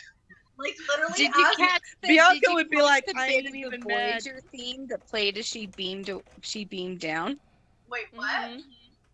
A bit of the Yeah. Voyager theme played in the score when I Seven didn't- I beamed didn't back notice down. that. I didn't notice. Okay, can we talk about these Fenris Rangers and how I need to play one of them? right? freelance vigilantes against Starfleet and just taking care of people because it's the right thing to do. I just want to know more about I his mean, I'm life just saying before it's that easy happened to to do him. that when you're operating outside of the law. I need to know everything that went on in his life before he got to that point so I can be very proud of him. All right, let's pick back up, shall we? Yes, please. Yeah. Okay. So let's go ahead and let's do another scene change. And we're gonna. The best thing I've got. Oh, I've got a ready. I've got a mess hall. We'll use that. So the mess hall is fairly decked out. Bianca, how like how overboard did you all go with the preparation? How fancy did you Not like, tell the crew we to didn't get? go like hog fucking wild, but like respectable and Okay. trying to accommodate like their kind of like needs, I guess. Mm-hmm. And But it's not like we hung up the Captain Picard Day banner or anything like that. Oh my god.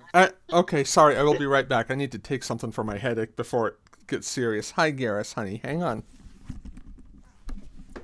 I'll be right back, Gare Bear, I promise.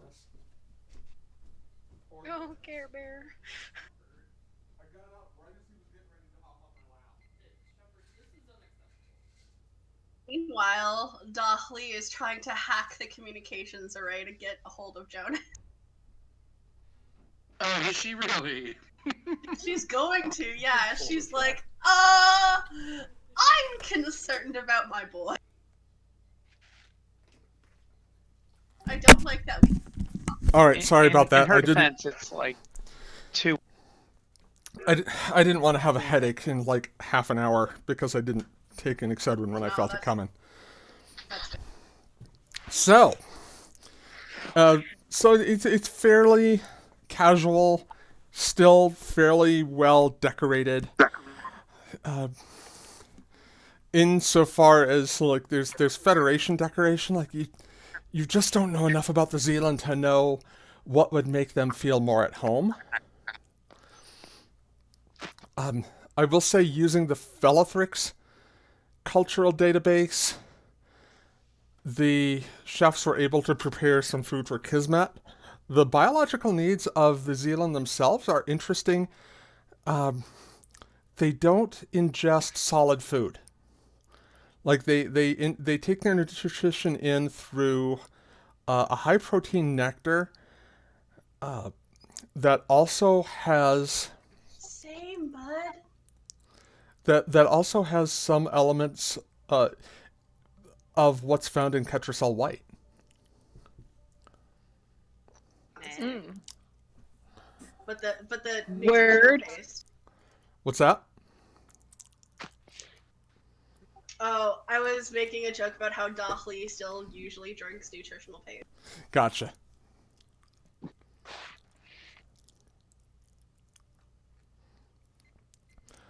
So yeah, Kismet comes in. Again, a small group.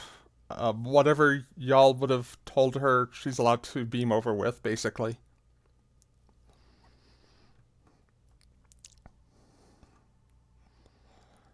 And you find yourselves kind of seated together, making idle conversation as crewmen bring out these dishes, and frankly, the nectar, this nutritional supplement that the crewmen bring out smells repulsive. Like there's just no way to get around it. Like, and I almost hate to put it this way, but like take a piece of roadkill and slather it in honey and then liquefy the entire thing. Oh, so it's like one of those corpse plants. Kind of. Well, have you It's ever? not quite that intense. It's not as intense as the corpse plant because I know how bad that one is. I was gonna say, have you ever smelled game meat? Because that shit smells so bad, like so bad. Um, so who all is at this table? I mean, everyone of note that Okay. can be there. So Could I say that I politely declined? Would I that be mean- allowed? Can I not be there? I think it would kind of be like this is a senior officer's mandatory function type of thing. you've been voluntold. I think that's the protocol. Like, Both Dolly and Jezza are like sitting at one end of the table, just like I will sit you Visibly guys together just uncomfortable. to make you feel more comfortable. It will not, however, help with the composure check, which is going to be fitness, command, or fitness security, whichever is your higher attribute. The difficulty is 2. I'm assuming I don't have a focus on this. Would survival work? I will allow survival or xenobiology. sorry, it's fitness and command or fitness and what? Fitness and security would be the other if that's higher. Literally, they're the same. Okay. Okay.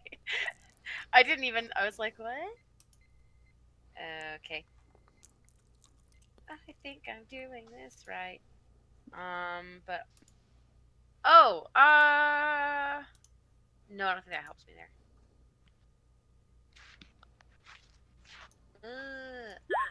I think I'm doing that right. Yeah, you You did. did in fact do it right. Yay! And I technically have a focus, like a communication focus, but I don't know that it would help me here. that would not have helped you here. Yeah, so I was like, I'm just gonna have to take it. And Bianca? Meh. Sorry, I'm like damn near falling asleep because I've been up since 1. So either fitness security or fitness command, whichever is higher. Difficulty is 2.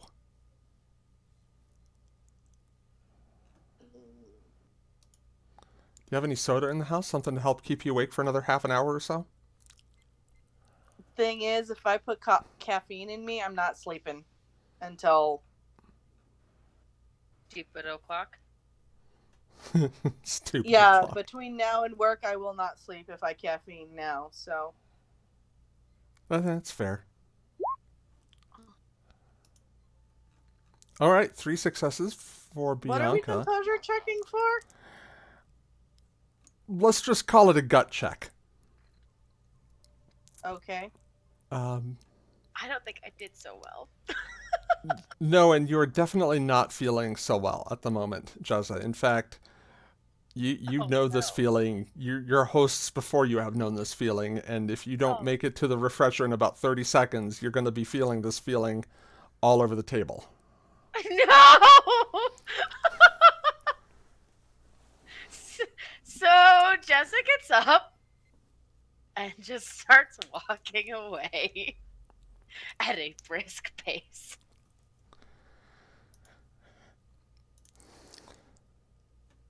And Bianca just kind of like, she's gonna like gloss it over, just be like, nature calls.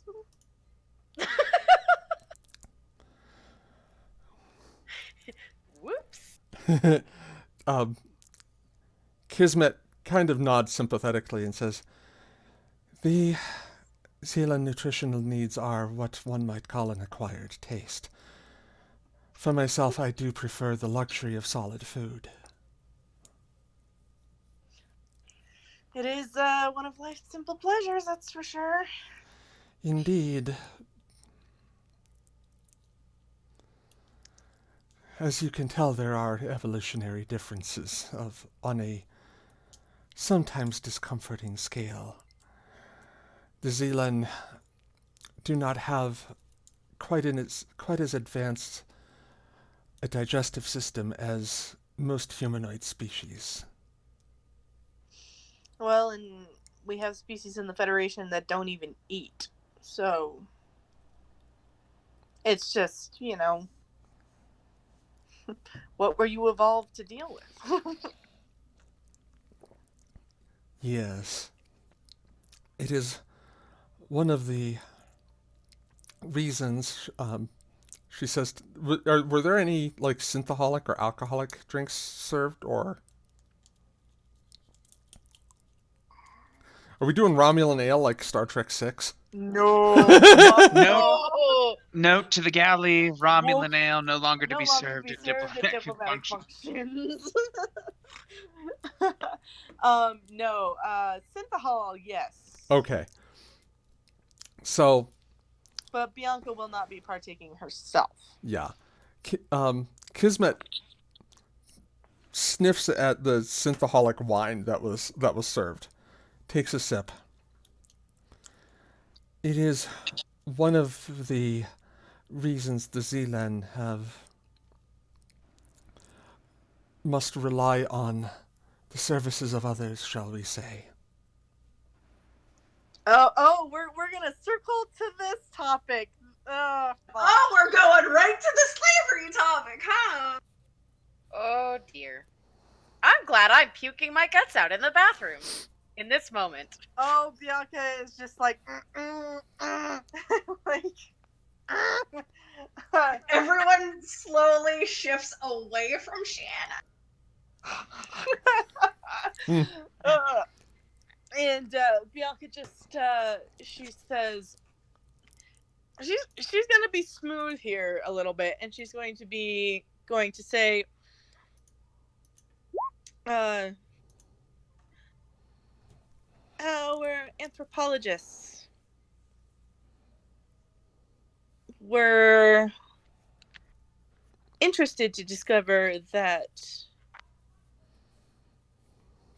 on the Felothrix home world, or in the Felothrix home system, there were very old Zealand structures. And you bear more than a passing resemblance to the Felothrix people. Yes, I am descended from from Felothrix families.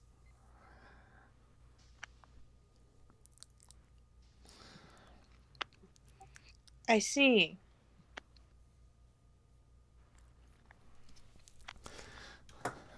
Our What do I need to do to make a composure check not to say something really stupid? I will say insight command. Would my diplomacy focus work? Your diplomacy focus will apply, and I will set the difficulty here at 1, because the Zealand philosophy on one hand is repulsive, but on the other is not too dissimilar from the Borg. Yep, that's exactly why I was gonna. So, go ahead and make your roll whenever you're ready. 3 successes. Okay. Build some momentum.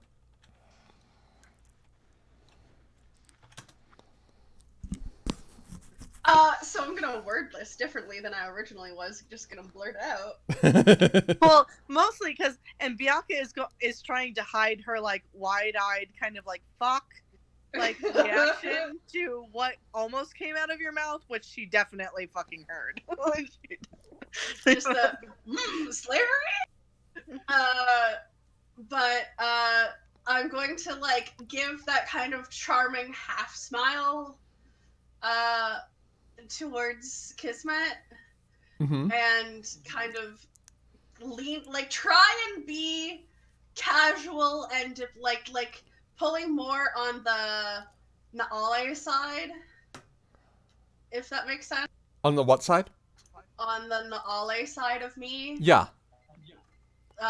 So I'm just gonna like give her like the half smile and like casually just be like, I'm curious, and I must admit this is a rather bold question to ask, but the Zealand and the services that they gain via other species? Is it similar to how the Borg gain help from their friends? From their friends. That's one word for it. Yeah, that's one word for Assimilated it. It's like- friends. Bianca, Well, Hey, Bianca's I do like, have that nearly shirt. chokes. I do have that. I do have that shirt. Assimilation means I'll always have friends. yes, it's true. The Borg do not have a biological reliance per se, from what we understand. They assimilate, they conquer based on a philosophical need. The Zealand are not able to process most nutritional sources, and in fact have a difficult time even ingesting the substance you call Ketracel white. It must be pre-digested, if you will forgive the term. Yes, when we were preparing the nutritional supplements, we noticed more than a passing difference, chemically speaking, to Ketracel white. And it's curious because Ketracel white was engineered by the Dominion of the Gamma Quadrant, specifically for their genetically engineered Jem'Hadar super soldiers. And it has not been able, and the Federation has not been able to replicate it or even come close. So, forgive my asking so boldly, but is it simply a matter of requiring the other species in order to improve quality of life, or is it a gathering of species in order to expand their reproductive numbers? It is, in part, essential to their survival. However, in return, the Zealand recognize the service that other species provide and attempt to improve their lives in turn.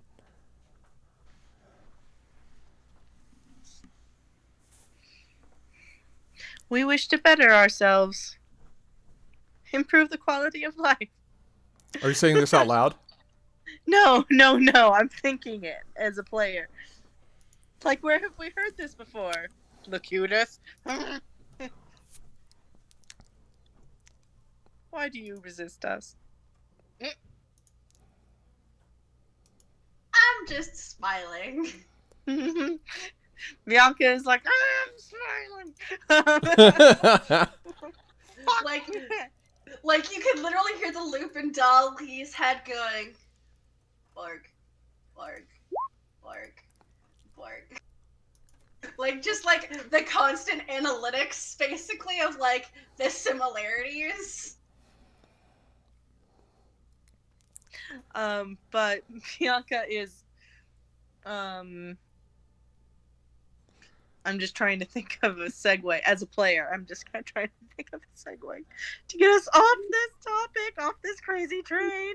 If you are familiar with amino acids and other species biology, you recognize that some amino acids or other nutritional substances cannot be produced in one's own body, and therefore must be sought out from other sources. Yes. Well, I'm The not a Zealand- biologist. The Zealand rely on a similar process. I am no biologist, but I will have to take your word for it.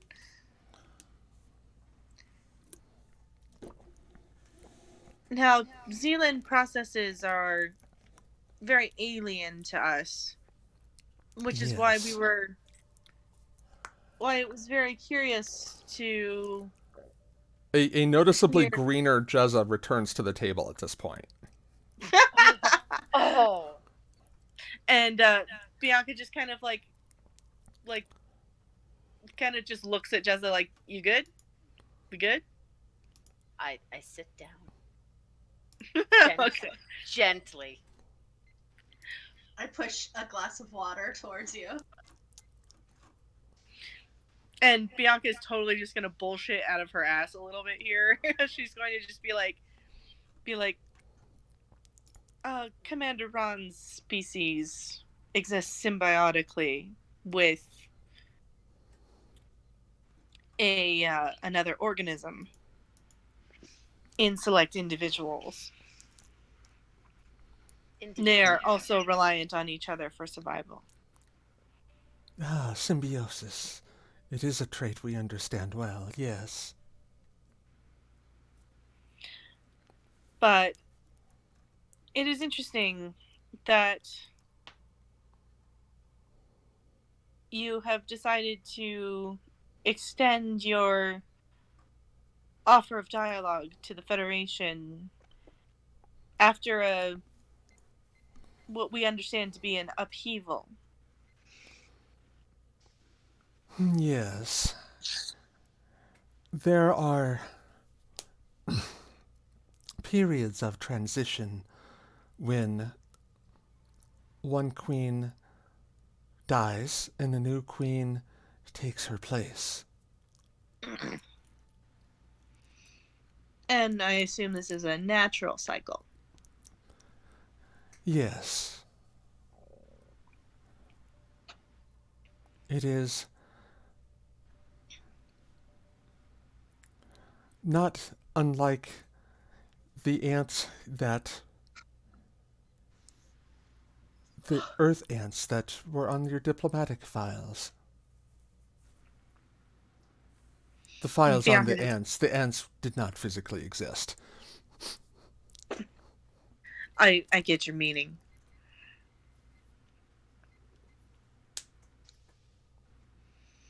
It is an interesting metaphor given that we have seen your home system and observed your central hive. Indeed. What was your impression? It was very much like an ant colony. It was very densely populated. So we did infer some things about your social structure based on that.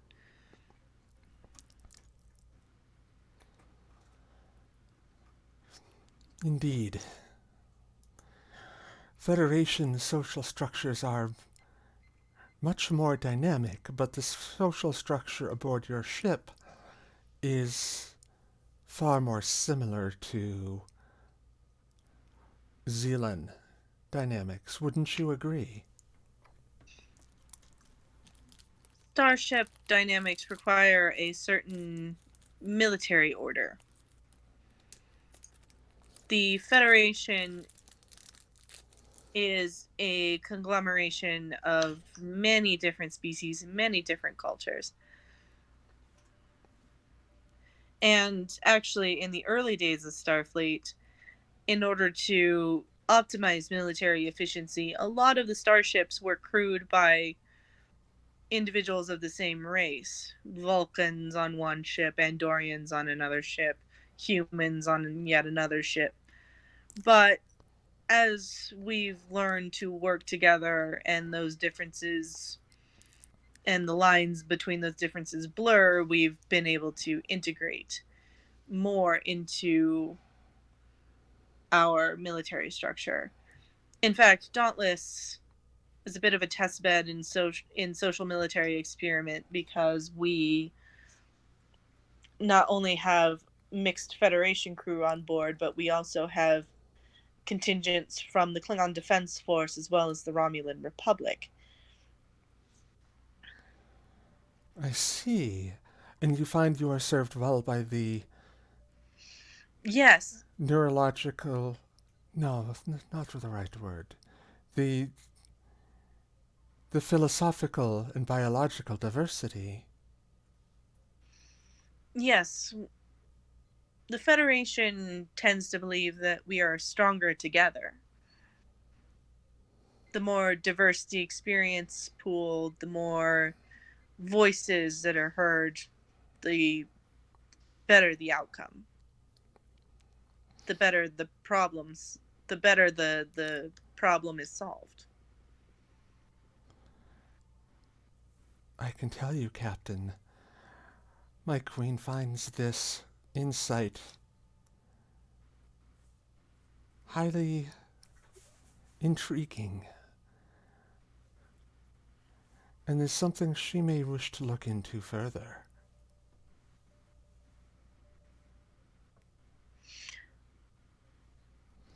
Well, It is possible that we are not...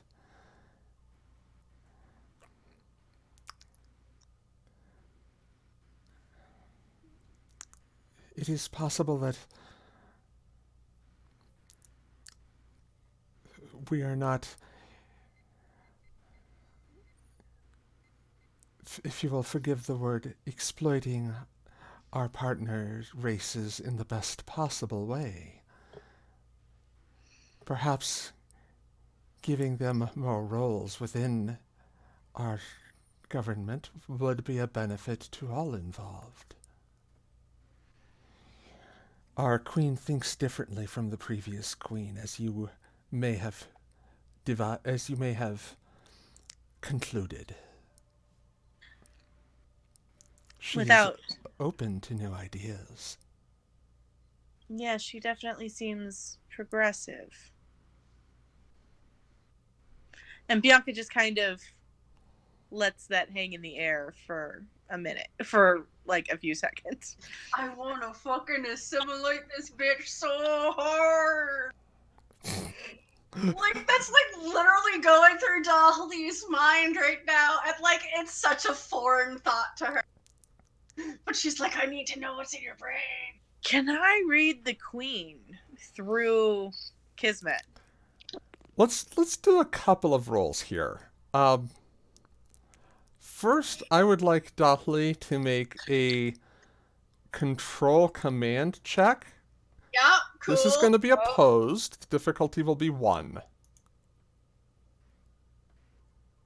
And I'm going to spend a threat. Oh, good. Hey. And I don't have a focus on this because I'm fighting the collective. No, it's not the collective. Oh, okay. I still don't have a focus. Okay. I assume. Let me look.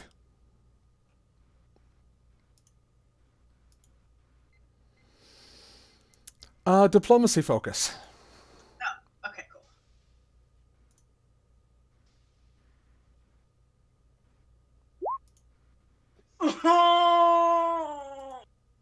Well.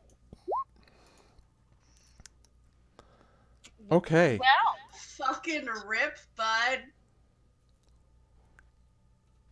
What was the roll? I'm not at my computer at the moment. Oh, so Dauntless got 2 successes and a complication. Oh no. Kismet got 3 successes. Fucking rip. So Kismet makes eye contact with you, Dauntless, and simply says, if I didn't know better, I would say that expression is a singular desire.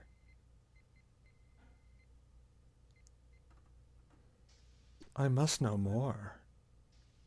Oh no. I must admit, you are an intriguing individual.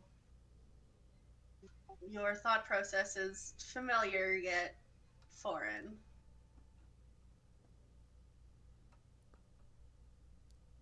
I believe I understand.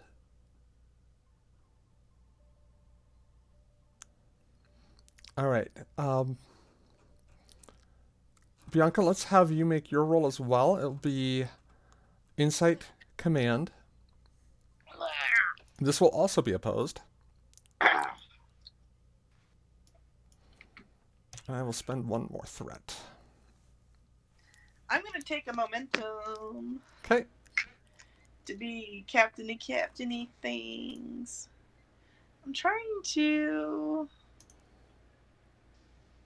Okay, no, I don't. Got rid of that. Alright, and my diplomacy and composure foci would apply. You're straight up trying to read her. So I'm gonna say no. Not even composure? If you were trying to resist a read, then I would say yes. But Okay. going in, trying to read somebody else, I would say no.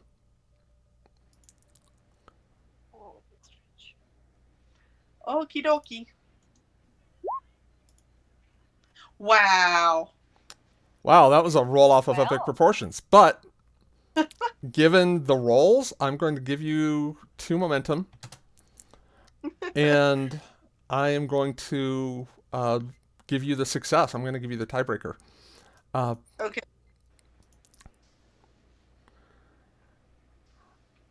I'm just lucky that you failed epically on that roll. Yeah. 2 natural 20s on 3 dice. That's really impressive. You guys just stare at each other, and Careless Whisper starts to play. Oh Lord. Y'all, this is the Love Boat. No, I'm kidding. It will be. You can hear Thank you. you can hear the Zealand Queen as a whisper in the back of Kismet's thoughts. And it's, for the most part, very animalistic, very instinctual.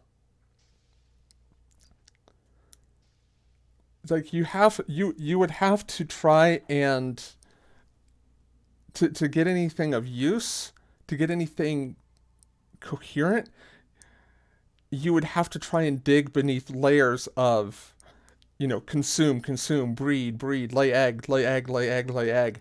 Like there's so much going on just at the very primeval level that kind of gives you an insight as to how the queen functions, but doesn't give you a whole lot of insight into higher levels of thought. Does that make sense? Yeah. Bianca is like internally, damn it. um,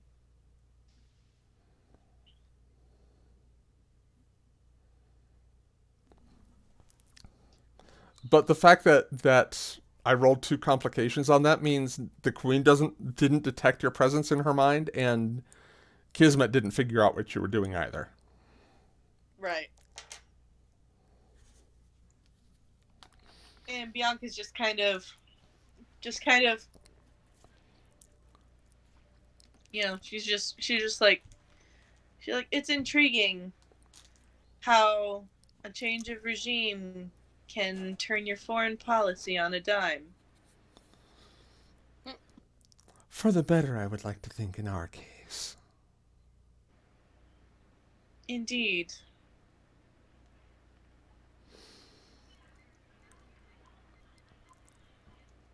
After all,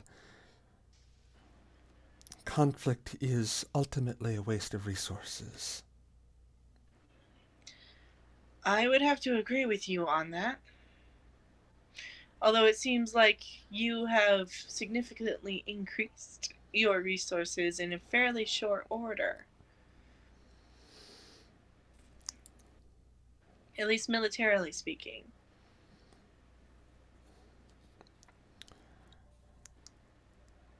There was one of your Earth diplomats who said, if you wish for peace, prepare for war. Was it not? Si vis pacem para bellum, I believe is the exact phrase.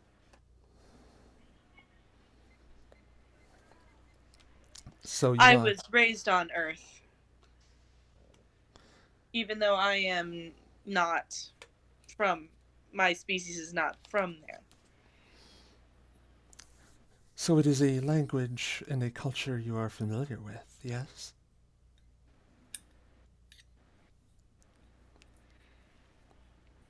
Yes.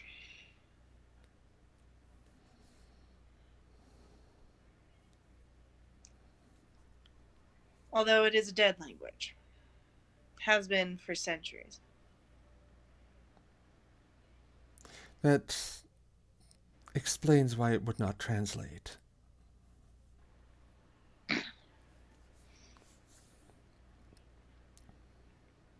We also had a philosopher called Sun Tzu.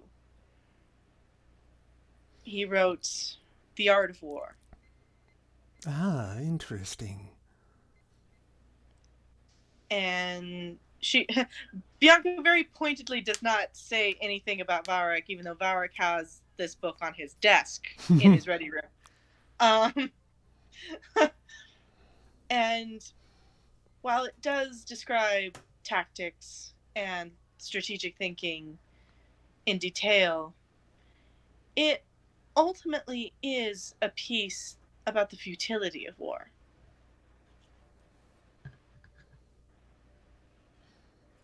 Yes, so you see we are of not unlike minds.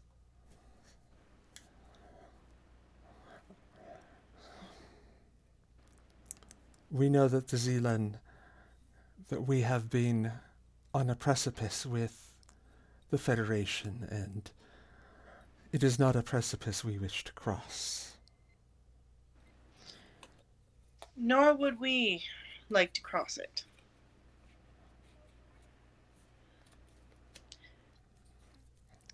Our people All are, things in however, good time. highly territorial. So we've noticed. We appreciate your attempts to respect that.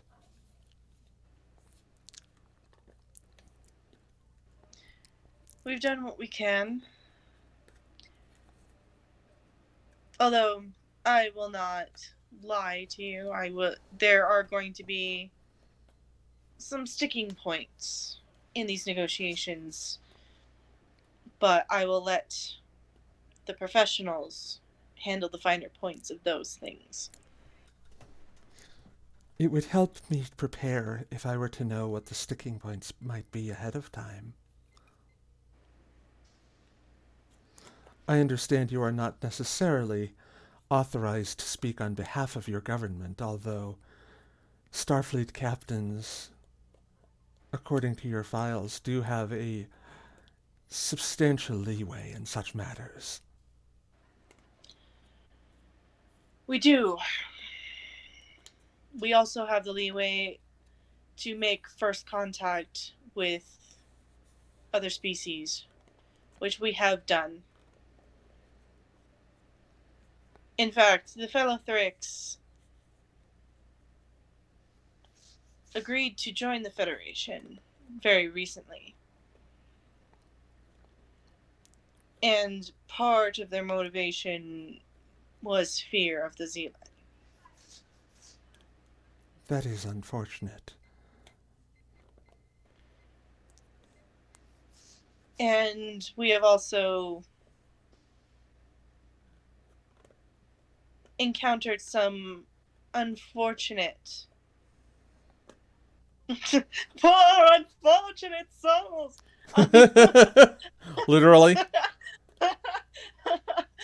um,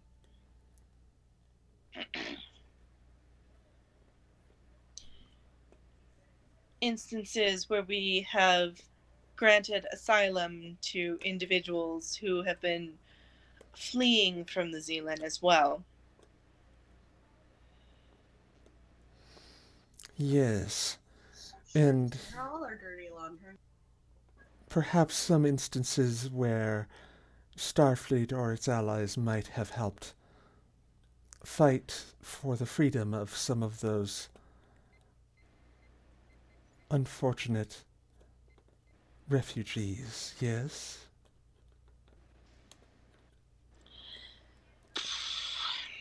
Not that I'm aware of. Bald-faced lie. Let's do a composure check on that one. Presence command for me, Bianca. And your composure focus absolutely will apply here. I'm gonna take a momentum, y'all. Dolly I is am just lying sitting out here my like, ass. you're talking too much. You're talking too much. Stop saying so many things. I am going to spend another threat. Is Then this we'll a keep roll off? asking questions. Yes it is. Okay, I'm actually gonna use a value. Okay, what value are you calling upon? Loyalty must be earned to be given. How would you apply that here?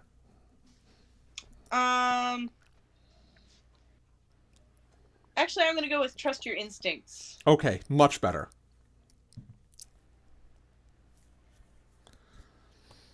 All right, let's see. I'm going to have her roll Insight Command. So, 1 success is the number to beat. And you've already beat it, so you're just racking up the momentum at this point. Boom, bitch! She says, yes. We know of several instances where a vessel from the Beta Quadrant acted to,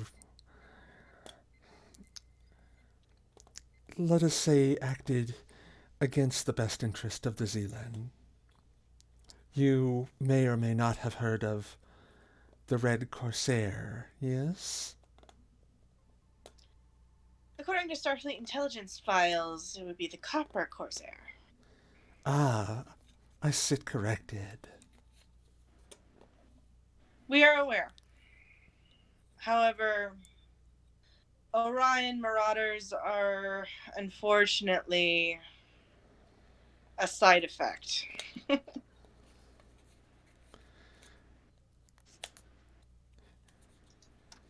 We would be happy to assist in bolstering your security efforts at your Transorb gateway.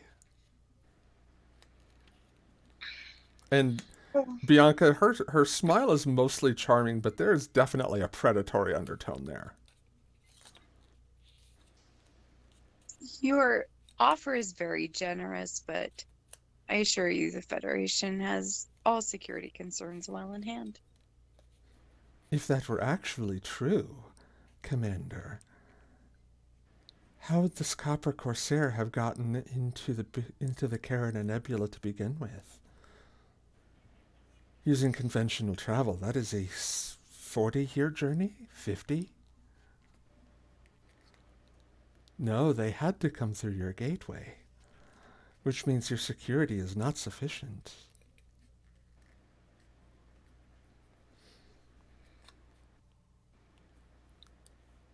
Shiana looks at Bianca with the smile that is like, can I smack this bitch, please? I know I can't. Shiana's the best diplomat is a fully loaded phaser bank. That's Shiana's philosophy. Well, you know, punch first, ask questions later. Mm-hmm.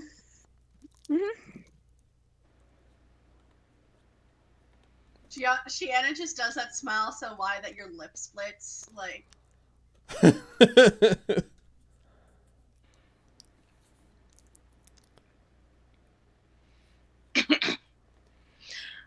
I will definitely have to check with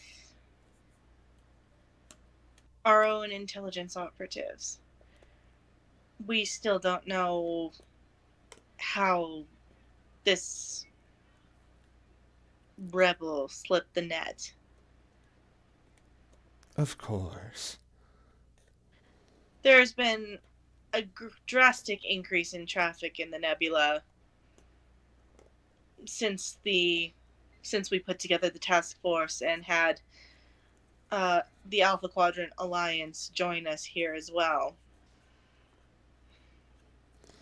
Yes.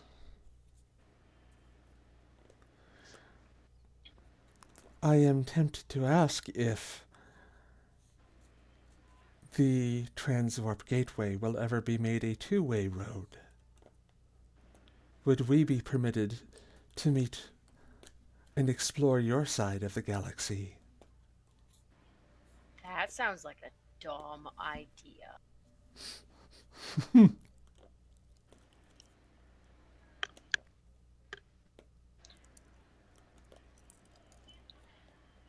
Well, Federation space is sovereign space.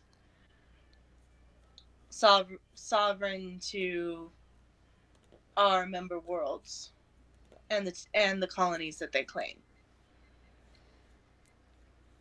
So that would be up to the Federation Council, far above my head. You could perhaps take it to your diplomats as a sticking point. Yes? That's just something that I can bring up to them when they arrive. And you mentioned they might have some sticking points of their own. As I have previously mentioned, there are some concerns.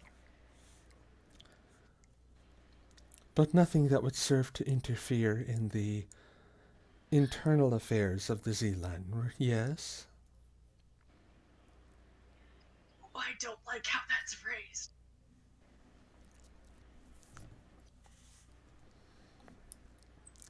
Shienna and Dolly both kind of squirm in their seats. Okay, alright. As a player, I'm just like coming up with nothing. I'm like bullshitting out my ass. And doing a great job of it, by the way. I do commend you. Well, and the thing is, Bianca is not giving away the store. She's saying, okay, these are things that they're gonna bring up.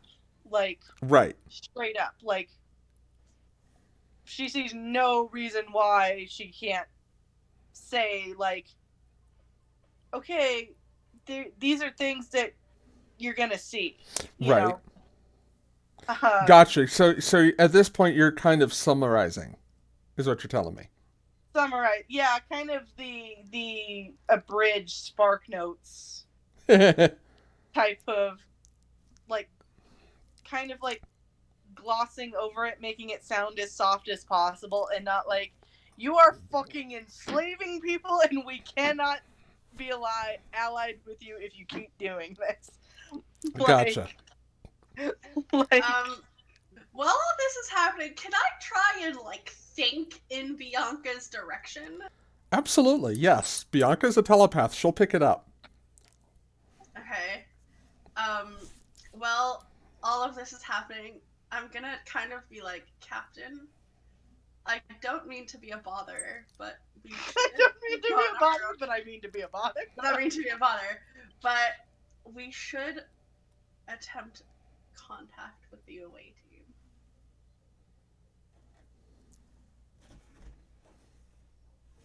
It's been several hours with no contact whatsoever, which is kind of outside the norms. 24 hours is the standard reg, but they're also underwater. There is the whole underwater thing, yes. We knew that they were going underwater. You did, yes. I mean, being underwater is really no different than being in space. I mean, mortality speak. It's more important. She can survive in the vacuum. She can't survive in water. This is true. This is do not short circuit. But Bianca just kind of like just kind of flits her eyes in Dolly's direction, just inconsequentially, just kind of to be like acknowledged.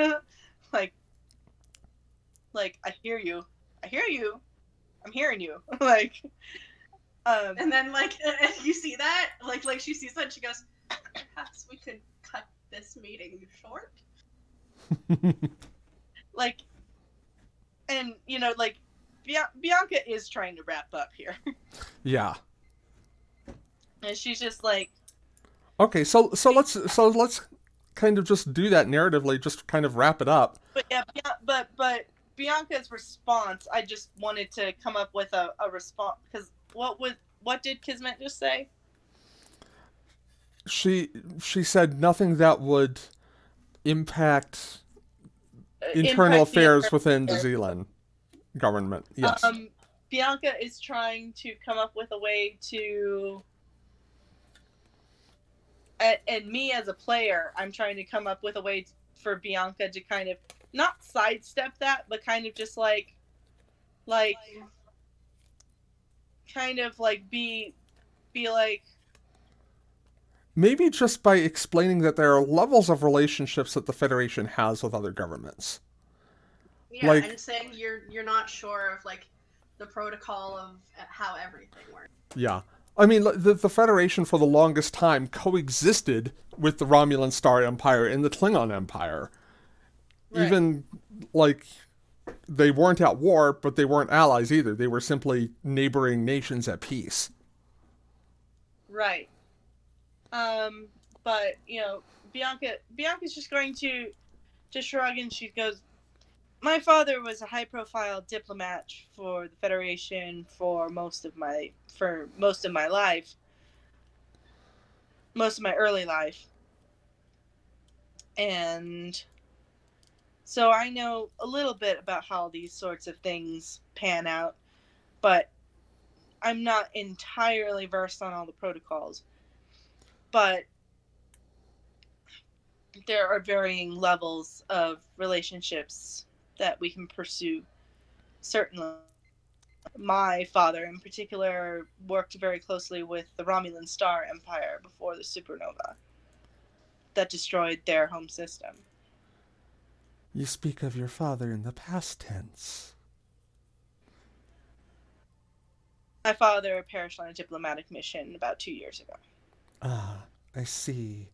My condolences. I didn't take it particularly hard. Nonetheless, it is not easy to lose family, at least not among my people and not among the Zealand. Well, we hope to gain a greater understanding through this dialogue, no matter what the outcome may be. Yes, I am looking forward to it as well. Quick question for y'all. There is more that we could do down on the station, which I feel like I really want to do, because otherwise Journey came here for nothing. But it would require us to run a little late. Are you all okay with that? As long as I don't have to be here, because I have to. Yeah, go to bed. no, it would be ground based at that point. Okay, yeah. So, like, I mean- I'll get caught up, because I'm fucking exhausted. Yeah. I may or may not be falling asleep. Don't let her lie to you. She's falling asleep. I guess the question is Jonas and Yeah. I'm awake. You're awake, Journey's awake. Kate, how are you doing? Totally awake. I am No, I sleep am at work. hanging in. Okay. And I'm also here, so. Okay. I heard we have 30 minutes. That's my code. We got 30 minutes. All 30 right. minutes. Yeah, let's do that then. Okay. No more than that. No more than that. So. So um Kismet says there is one other matter, Captain. Yes. There is something that we wish to return to you. And Bianca just kind of tilts her head. One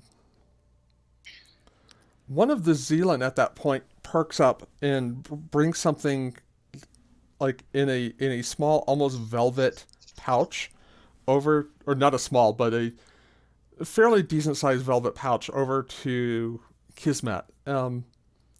Kismet pulls something metallic out of the pouch and puts it down on the table. And you recognize it, Bianca, as the dedication plaque for the USS Timberwolf.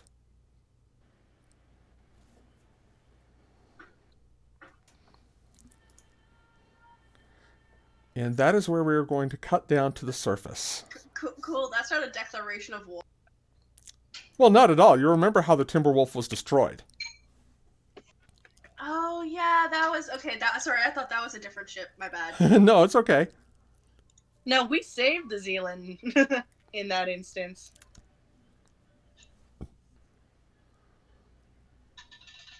So, picking back up where we left off,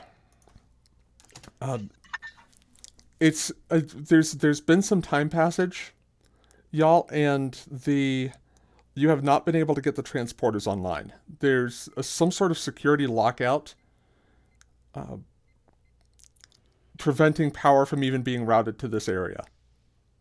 Okay. So they're there and quote unquote functional, as in all the pieces are there. It just doesn't have quote unquote power. The pieces are there. There's no power.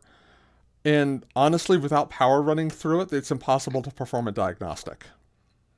Gotcha. So we have every reason to assume via tricorders, hey, if we did X, Y, and Z, it would function and not vaporize us.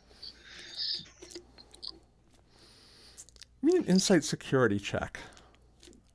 I can do that.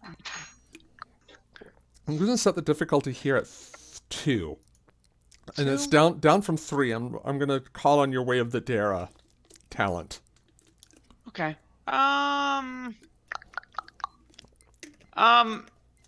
gonna turn to Jonas and see if Jonas has any expertise in engineering. If he could help me here.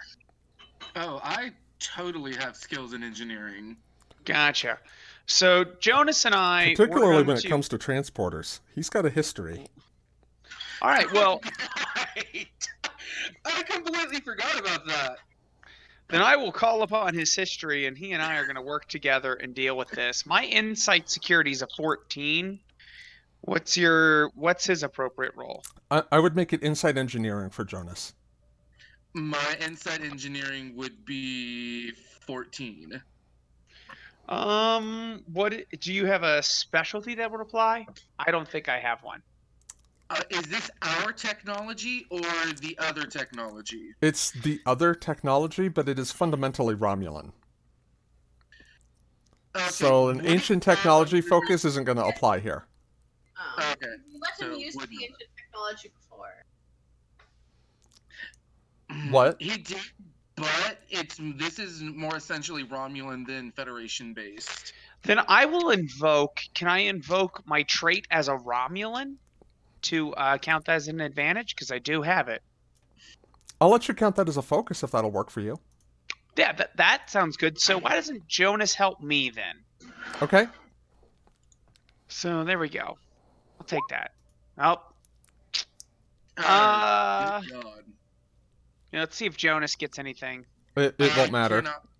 Yeah, I can't roll. If you fail on your roll as I'm aiding you, I can't roll. I mean, you could, but it just doesn't get counted. Oh, Oh, well, okay. that's Which, if you've got a 20 in your system, roll it out now, Journey. fine. Yeah, exactly. Yeah, all right, cool. There you go. We'll take that then. Yeah. I didn't really think reasonably we're beaming off the plot station, but you know. Looking at the way this system was shut down, even if you managed to get power back up to it, there's no guarantee that it would be in a functioning state. And in fact, you're just paranoid enough to think that there would probably be an additional layer of trap. Like, hey, we got it up and running, the diagnostics all turn out, and it transports you into atoms. That is, if you were going to set a trap for somebody that included phaser turrets outside the door, you might do that too, just in case the first layer of defense didn't work. True. So I'll turn to Plakir and Lieutenant Carden. Like, okay, so it seems like our way off this station isn't going to happen anytime soon. I say Plakir, referencing Plakir, but still including Jonas, because Jonas wasn't here for Plakir and I's conversation. I say let's go on to Objective 2, try to establish contact with the Dauntless. Let's head to communications. Ops. Or ops. Yeah. Well, there you go. We can then. There you go. Objectives 2 and 3 are the same location. We are aware that the place has cloaking device security that is masked by cloaking. I will attempt to modify our tricorders to detect the residual or to gather any residual tachyon particles down here and use that to hopefully overcome the cloaking device enough to give us a warning. Yep. There is one additional complication, Jonas, just so you know. And I'll reference this. Plakir is the only one of the three of you with a working hand phaser at the moment. What happened to mine? Ran out of juice, just like Rise. Okay. And actually, Plakir's is a disruptor pistol. Okay. Was it just the three of us, or did Catalea come with us as well? I think just the three of you, but Catalea would not have a weapon in any event. I think it is. Just more meant, I thought she might have come with us, or I couldn't remember if she had or not. I honestly don't remember either. Does anyone else? I think it's just the three of us. Like, okay. I legitimately remember just being me and these two. Okay. So, it's kind of what I thought too. That being said, unless Plakir has any major objections, we have established that I am much better at the phaser than everyone else here. So I will ask for the phaser from Plakir.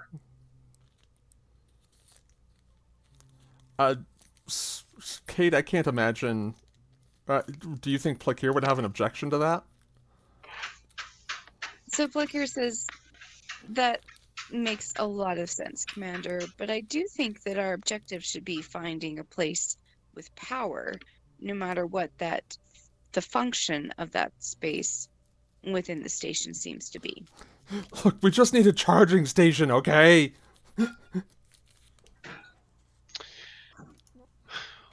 All right. Is there one on the, from what we would expect, Mr. Plakir and Lieutenant Carden,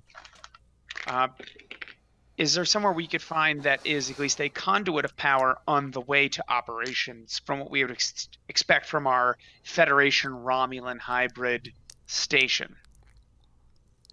So how much have our tricorders revealed in terms of where, like, if the entire station is powered down or if there's a place where there's more power? The entire station, like, up and running. The entire station is running on minimal power. Short of, given the mixed engineering, even Romulan stations and ships have the equivalent of Jeffries tubes, where you might be able to find something along with the line of what you're looking for.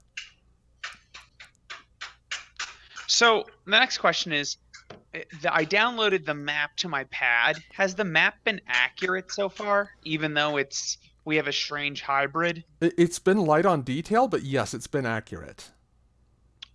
All right, so what I'm going to do is, working with the team, we're going to try to find an area that would be on the way, but somewhere we would expect to find like a main EPS conduit. Okay. Like somewhere we could try to charge our weapons. If that answer is it's right over there to the right, cool. If it's somewhere we have to divert, but I don't want to necessarily spend 2 hours trying to find this conduit. Right. Ops is right over there. There is an armory on the way to Ops. It will be locked down by security. There might be more turrets. Gotcha. So,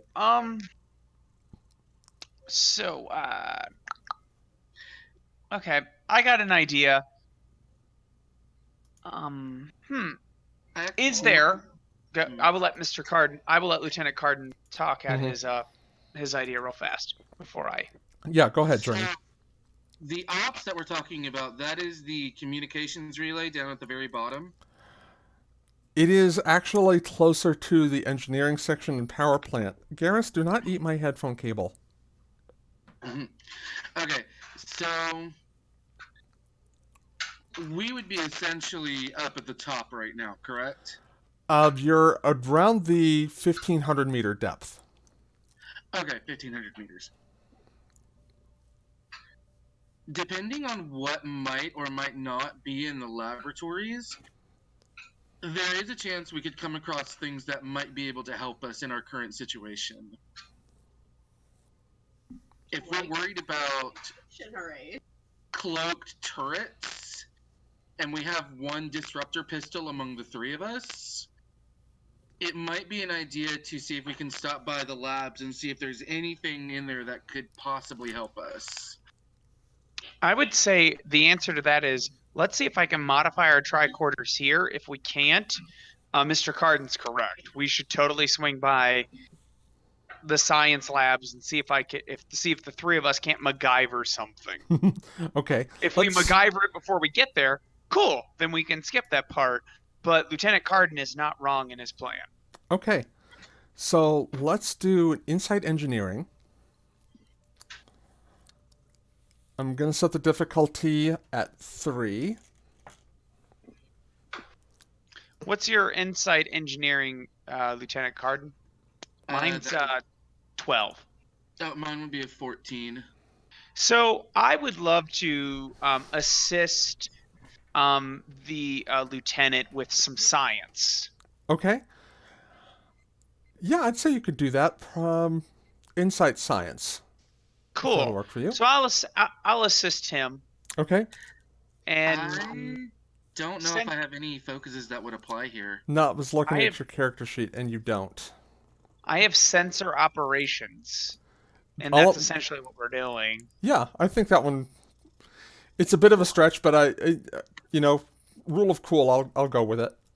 Hey, I would say, Mr. Carden, we have 6 momentum. Totally get an extra die here. Let's just do that, because not getting shot by cloaked things sounds amazing to me. Considering the fact I am the guy with the phaser that has 3 shots. That's true. I was just looking over my talents to see if there's anything that could help us. No, not even flight controller would help us right now. All right, so I will take an extra dice from I will take a momentum for an extra dice. Yep. And okay, here we go. Here we go. Okay, 1 success. Possibility of a crit from Rye, perhaps? Okay. So, only having had the one experience with the cloaked turret. Whoa. That was a bunch of rolls. I'm not sure what happened there. But the first roll actually showed up. Garrus, stop eating the blanket, honey. Yeah, mine was a little slow when I clicked on it earlier today. So I do don't not know why that just clicked 3 times for you guys. Well, it clicked 4, believe it or not. But the first roll is the one that I'm taking, which was 1 success. Okay, that's totally fine. I'm just like, why did those suddenly appear? Yeah. 1 success, but no complications. You'll be happy to know. Yes, I prefer that. So, no one had a tricorder active when the first turret decloaked, is what I'm going to say. And because of that, you simply don't know what to look for. Okay.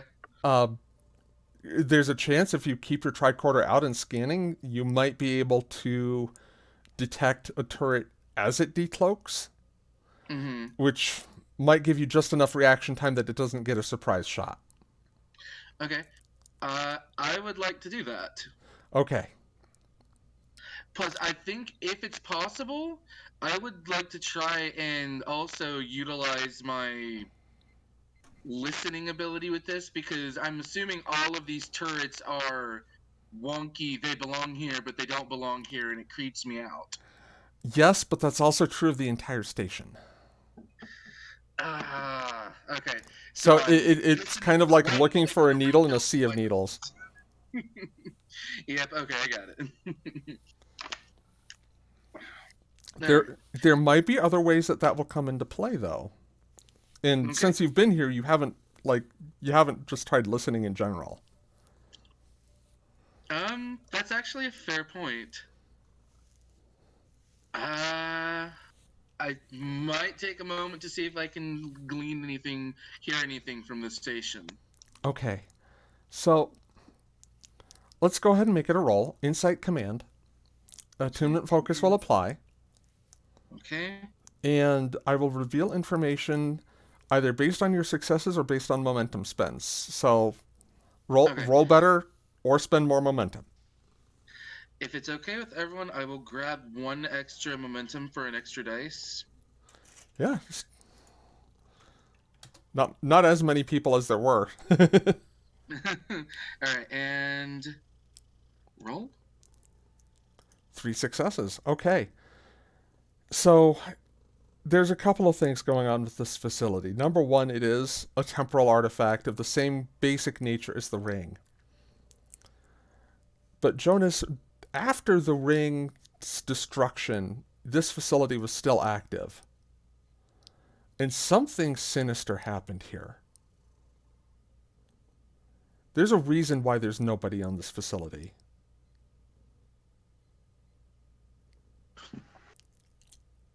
So all of those, all of the notes that I'm hearing that go into the song suddenly turn really dark and really sinister. Mm-hmm. I actually heard that in my head, and I got a chill down my spine, and I really like it. Okay.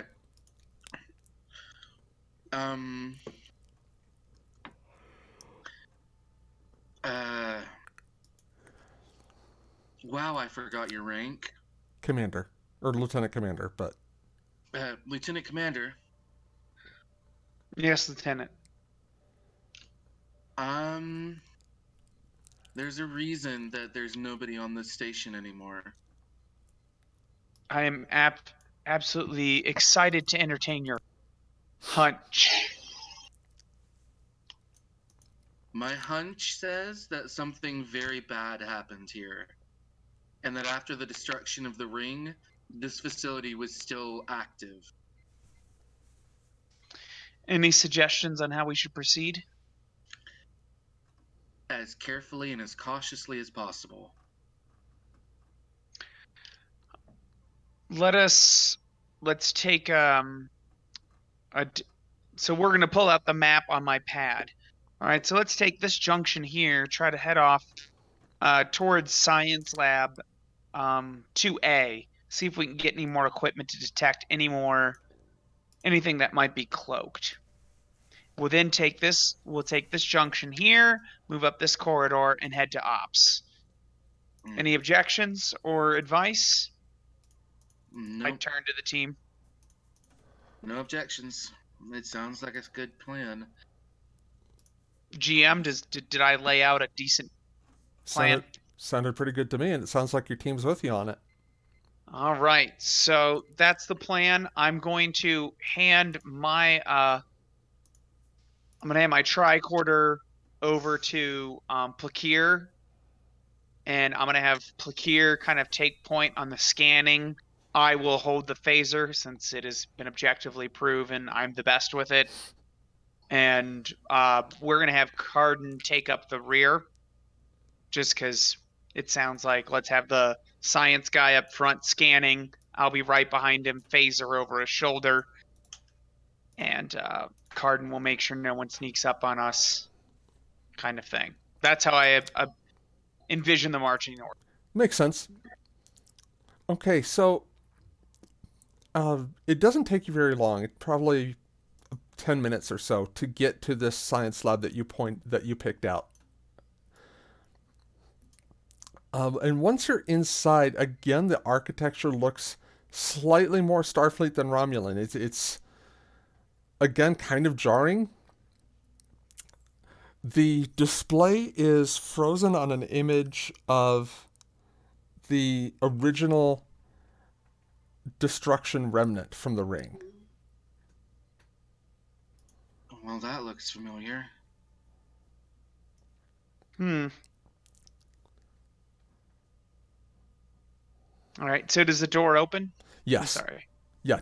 Alright. Doors open. Y'all file inside. No security measures that you can see, Gotcha. and no We're security measures that activate when you walk into the room. Since like that's good the too. turrets were cloaked. Of course you can't see them. So we're gonna take a second. I'm gonna kind of via Starfleet combat semaphore tell everyone we're gonna check this room. Like we're gonna clear it before we start doing our science shit. Assuming that comes up good, we're gonna try to find a way to tap into an EPS conduit or whatever passes for it on this place to see if we can somehow charge up our weapons.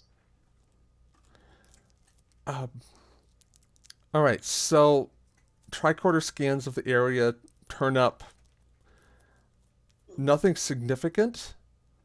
There is a panel that looks like it's active on the LCARS console in the lab, however.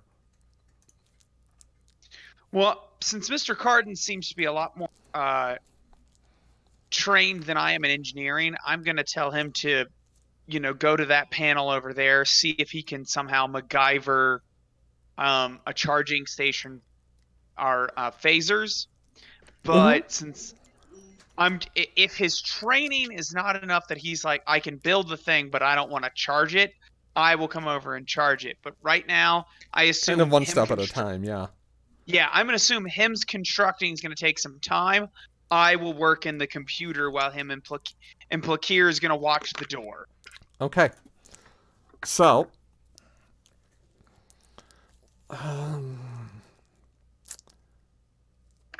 trying to take apart something like a console or something like that in order to kind of charge your weapons up. We will do that in a moment.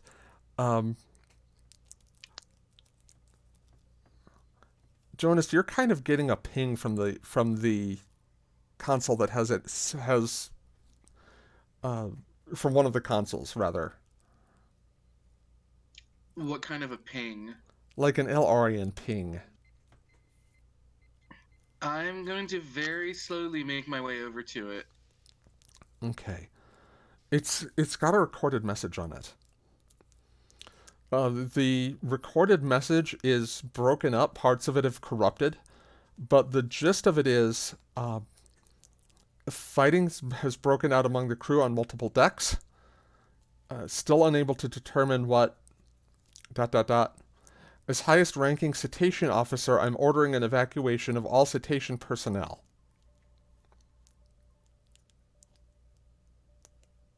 Okay. The last line reads, quarantine protocols initiated. Oh, there's a sinking feeling in his stomach. But also so before curiosity. Carden gets too worried, I did mention at the beginning we are wearing some sort of breathing apparatus of some kind. Cool. All right, there you go. So that's not what I'm worried about. So let me have you do a daring engineering. So whoever wants to try and jury-rig a console in this lab. Daring I'm going to set the difficulty here at 2. I don't think I'm at a 13 in regards to that daring and engineering. I'm at a 12, and I don't think I have any focuses that would apply. I don't think I have any focuses that apply to jury rigging consoles, but do you want to I'll assist give me you an then? infiltration focus on this one, actually. Okay, well then never mind. Then I totally do have one that applies. You wanna help me here, Mr. Carden? Yeah, I can assist if it'll make it easier. I mean, it's Well- one extra die. While they're doing that, can Plakir try to get more out of that message? Like decipher more? Yes. Okay, so we'll do the engineering roll first. What would I roll to assist? Daring engineering for you as well. Okay. No focuses. All right, I'll go ahead and roll real fast. Yep. Okay, there's 2. There you go. And All right. I'm sorry. And nope, 2 is what you needed. So you are able to detach an a small EPS conduit.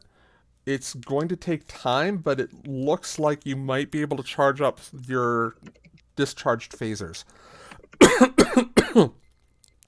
That being said, the batteries are still being affected by some sort of dampening, so they'll only be able to hold a handful of shots.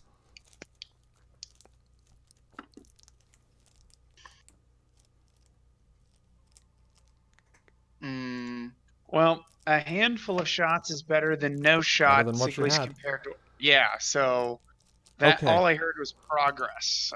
So I'm going to have Plakir roll Reason Science with her xenoanthropology focus. Computer system's in fairly bad shape, so I'm going to set the difficulty at 3. Do y'all want her to take a momentum? Yes, that would be perfectly fine. I have no problem with that. Okay. 4 successes. So, Kate, what were you looking for? Anything specific in terms of looking for more information from the computer banks, or Looking to see if the garbled part of the message could be cleared up. If there were any other distinguishing like tags on the message, you know what I mean? Okay, so makes here's sense. given the number of successes, here's what I'll give you. There were links to security logs that Plakir is able to track down. There was fighting that broke out among the crew, divided sharply among lines that you wouldn't think would have existed, because by this point, the Romulans and the Klingons were Federation member states. But something after the destruction of the ring caused the Romulans contingent and the Federation contingent to start fighting one another.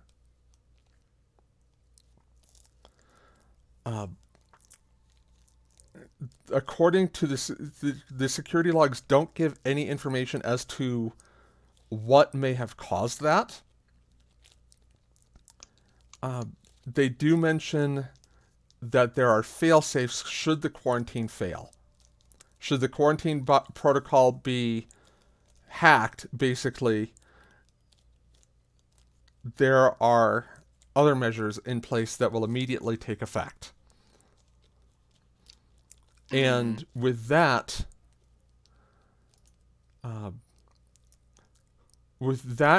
you find a linked image in the security file that links to another area at the station. And I'm going to pull that up. I'm going to pull that up on the screen here in just a moment. So,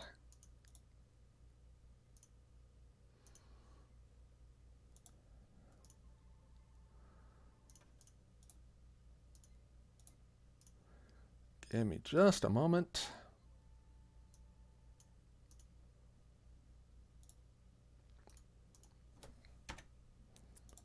Oops.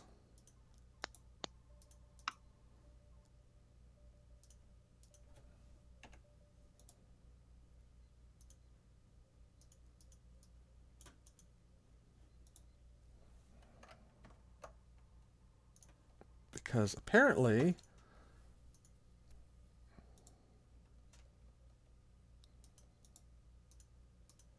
this thing does not want to cooperate with me. That's okay. Jonas is worried and scared about looking at any and all consoles now. Fair. He does not want to be mind controlled again. Thank you very much. The good news is that it's not that. Okay. Which is something he will bring up to the group in just a minute. The bad news is it's going to take me a moment. Oh, okay. Well, then I will bring it up now while you do that. Okay, yes, please. Lieutenant Commander, what is her ranking? Oh, here's a lieutenant. Okay. Oh, okay. Lieutenant Commander, Lieutenant, I might. It's a stretch, but I might have an idea of why the Romulans and the Federation officers started fighting. Go on. The virus. Are we talking about the mimetic virus through the one that if Yes. you see, I see? Everybody in the command center on the ring was affected by it. There's no telling how far and wide it could have spread throughout all of these different pieces of the ring or the structures itself. I mean, I was affected by it. Except the station has put itself into some kind of quarantine. That was after they started fighting each other. The systems might have been protected from the virus, but my full understanding of how a mimetic virus works is still lacking. So I would still strongly advise all forms of caution now, given the fact that this rift between these two parties came out of nowhere.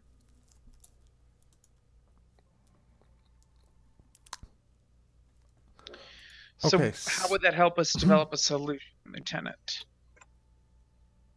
Lieutenant Cardin, I understand your hesitation, but we have to find as much information as we can so that we can get out of here and so that we don't breach this quarantine. I understand that. I'm trying to think of a way that if there is a way to protect ourselves from a virus like that. Okay. So I figured out the technical glitch that I was having whenever you all are ready. Mm-hmm. Go ahead and do that. It'll Okay. give Jonas a moment to think. So the linked security file pulls up an image of another area of the station with the distinct impression that that like there were multiple hands on this quarantine procedure. There was obviously a non-lethal set. There was also a lethal set. And the failsafe was clearly put in charge of the hands of the lethal set. Because on the display, Rye, you notice a very, very familiar looking structure.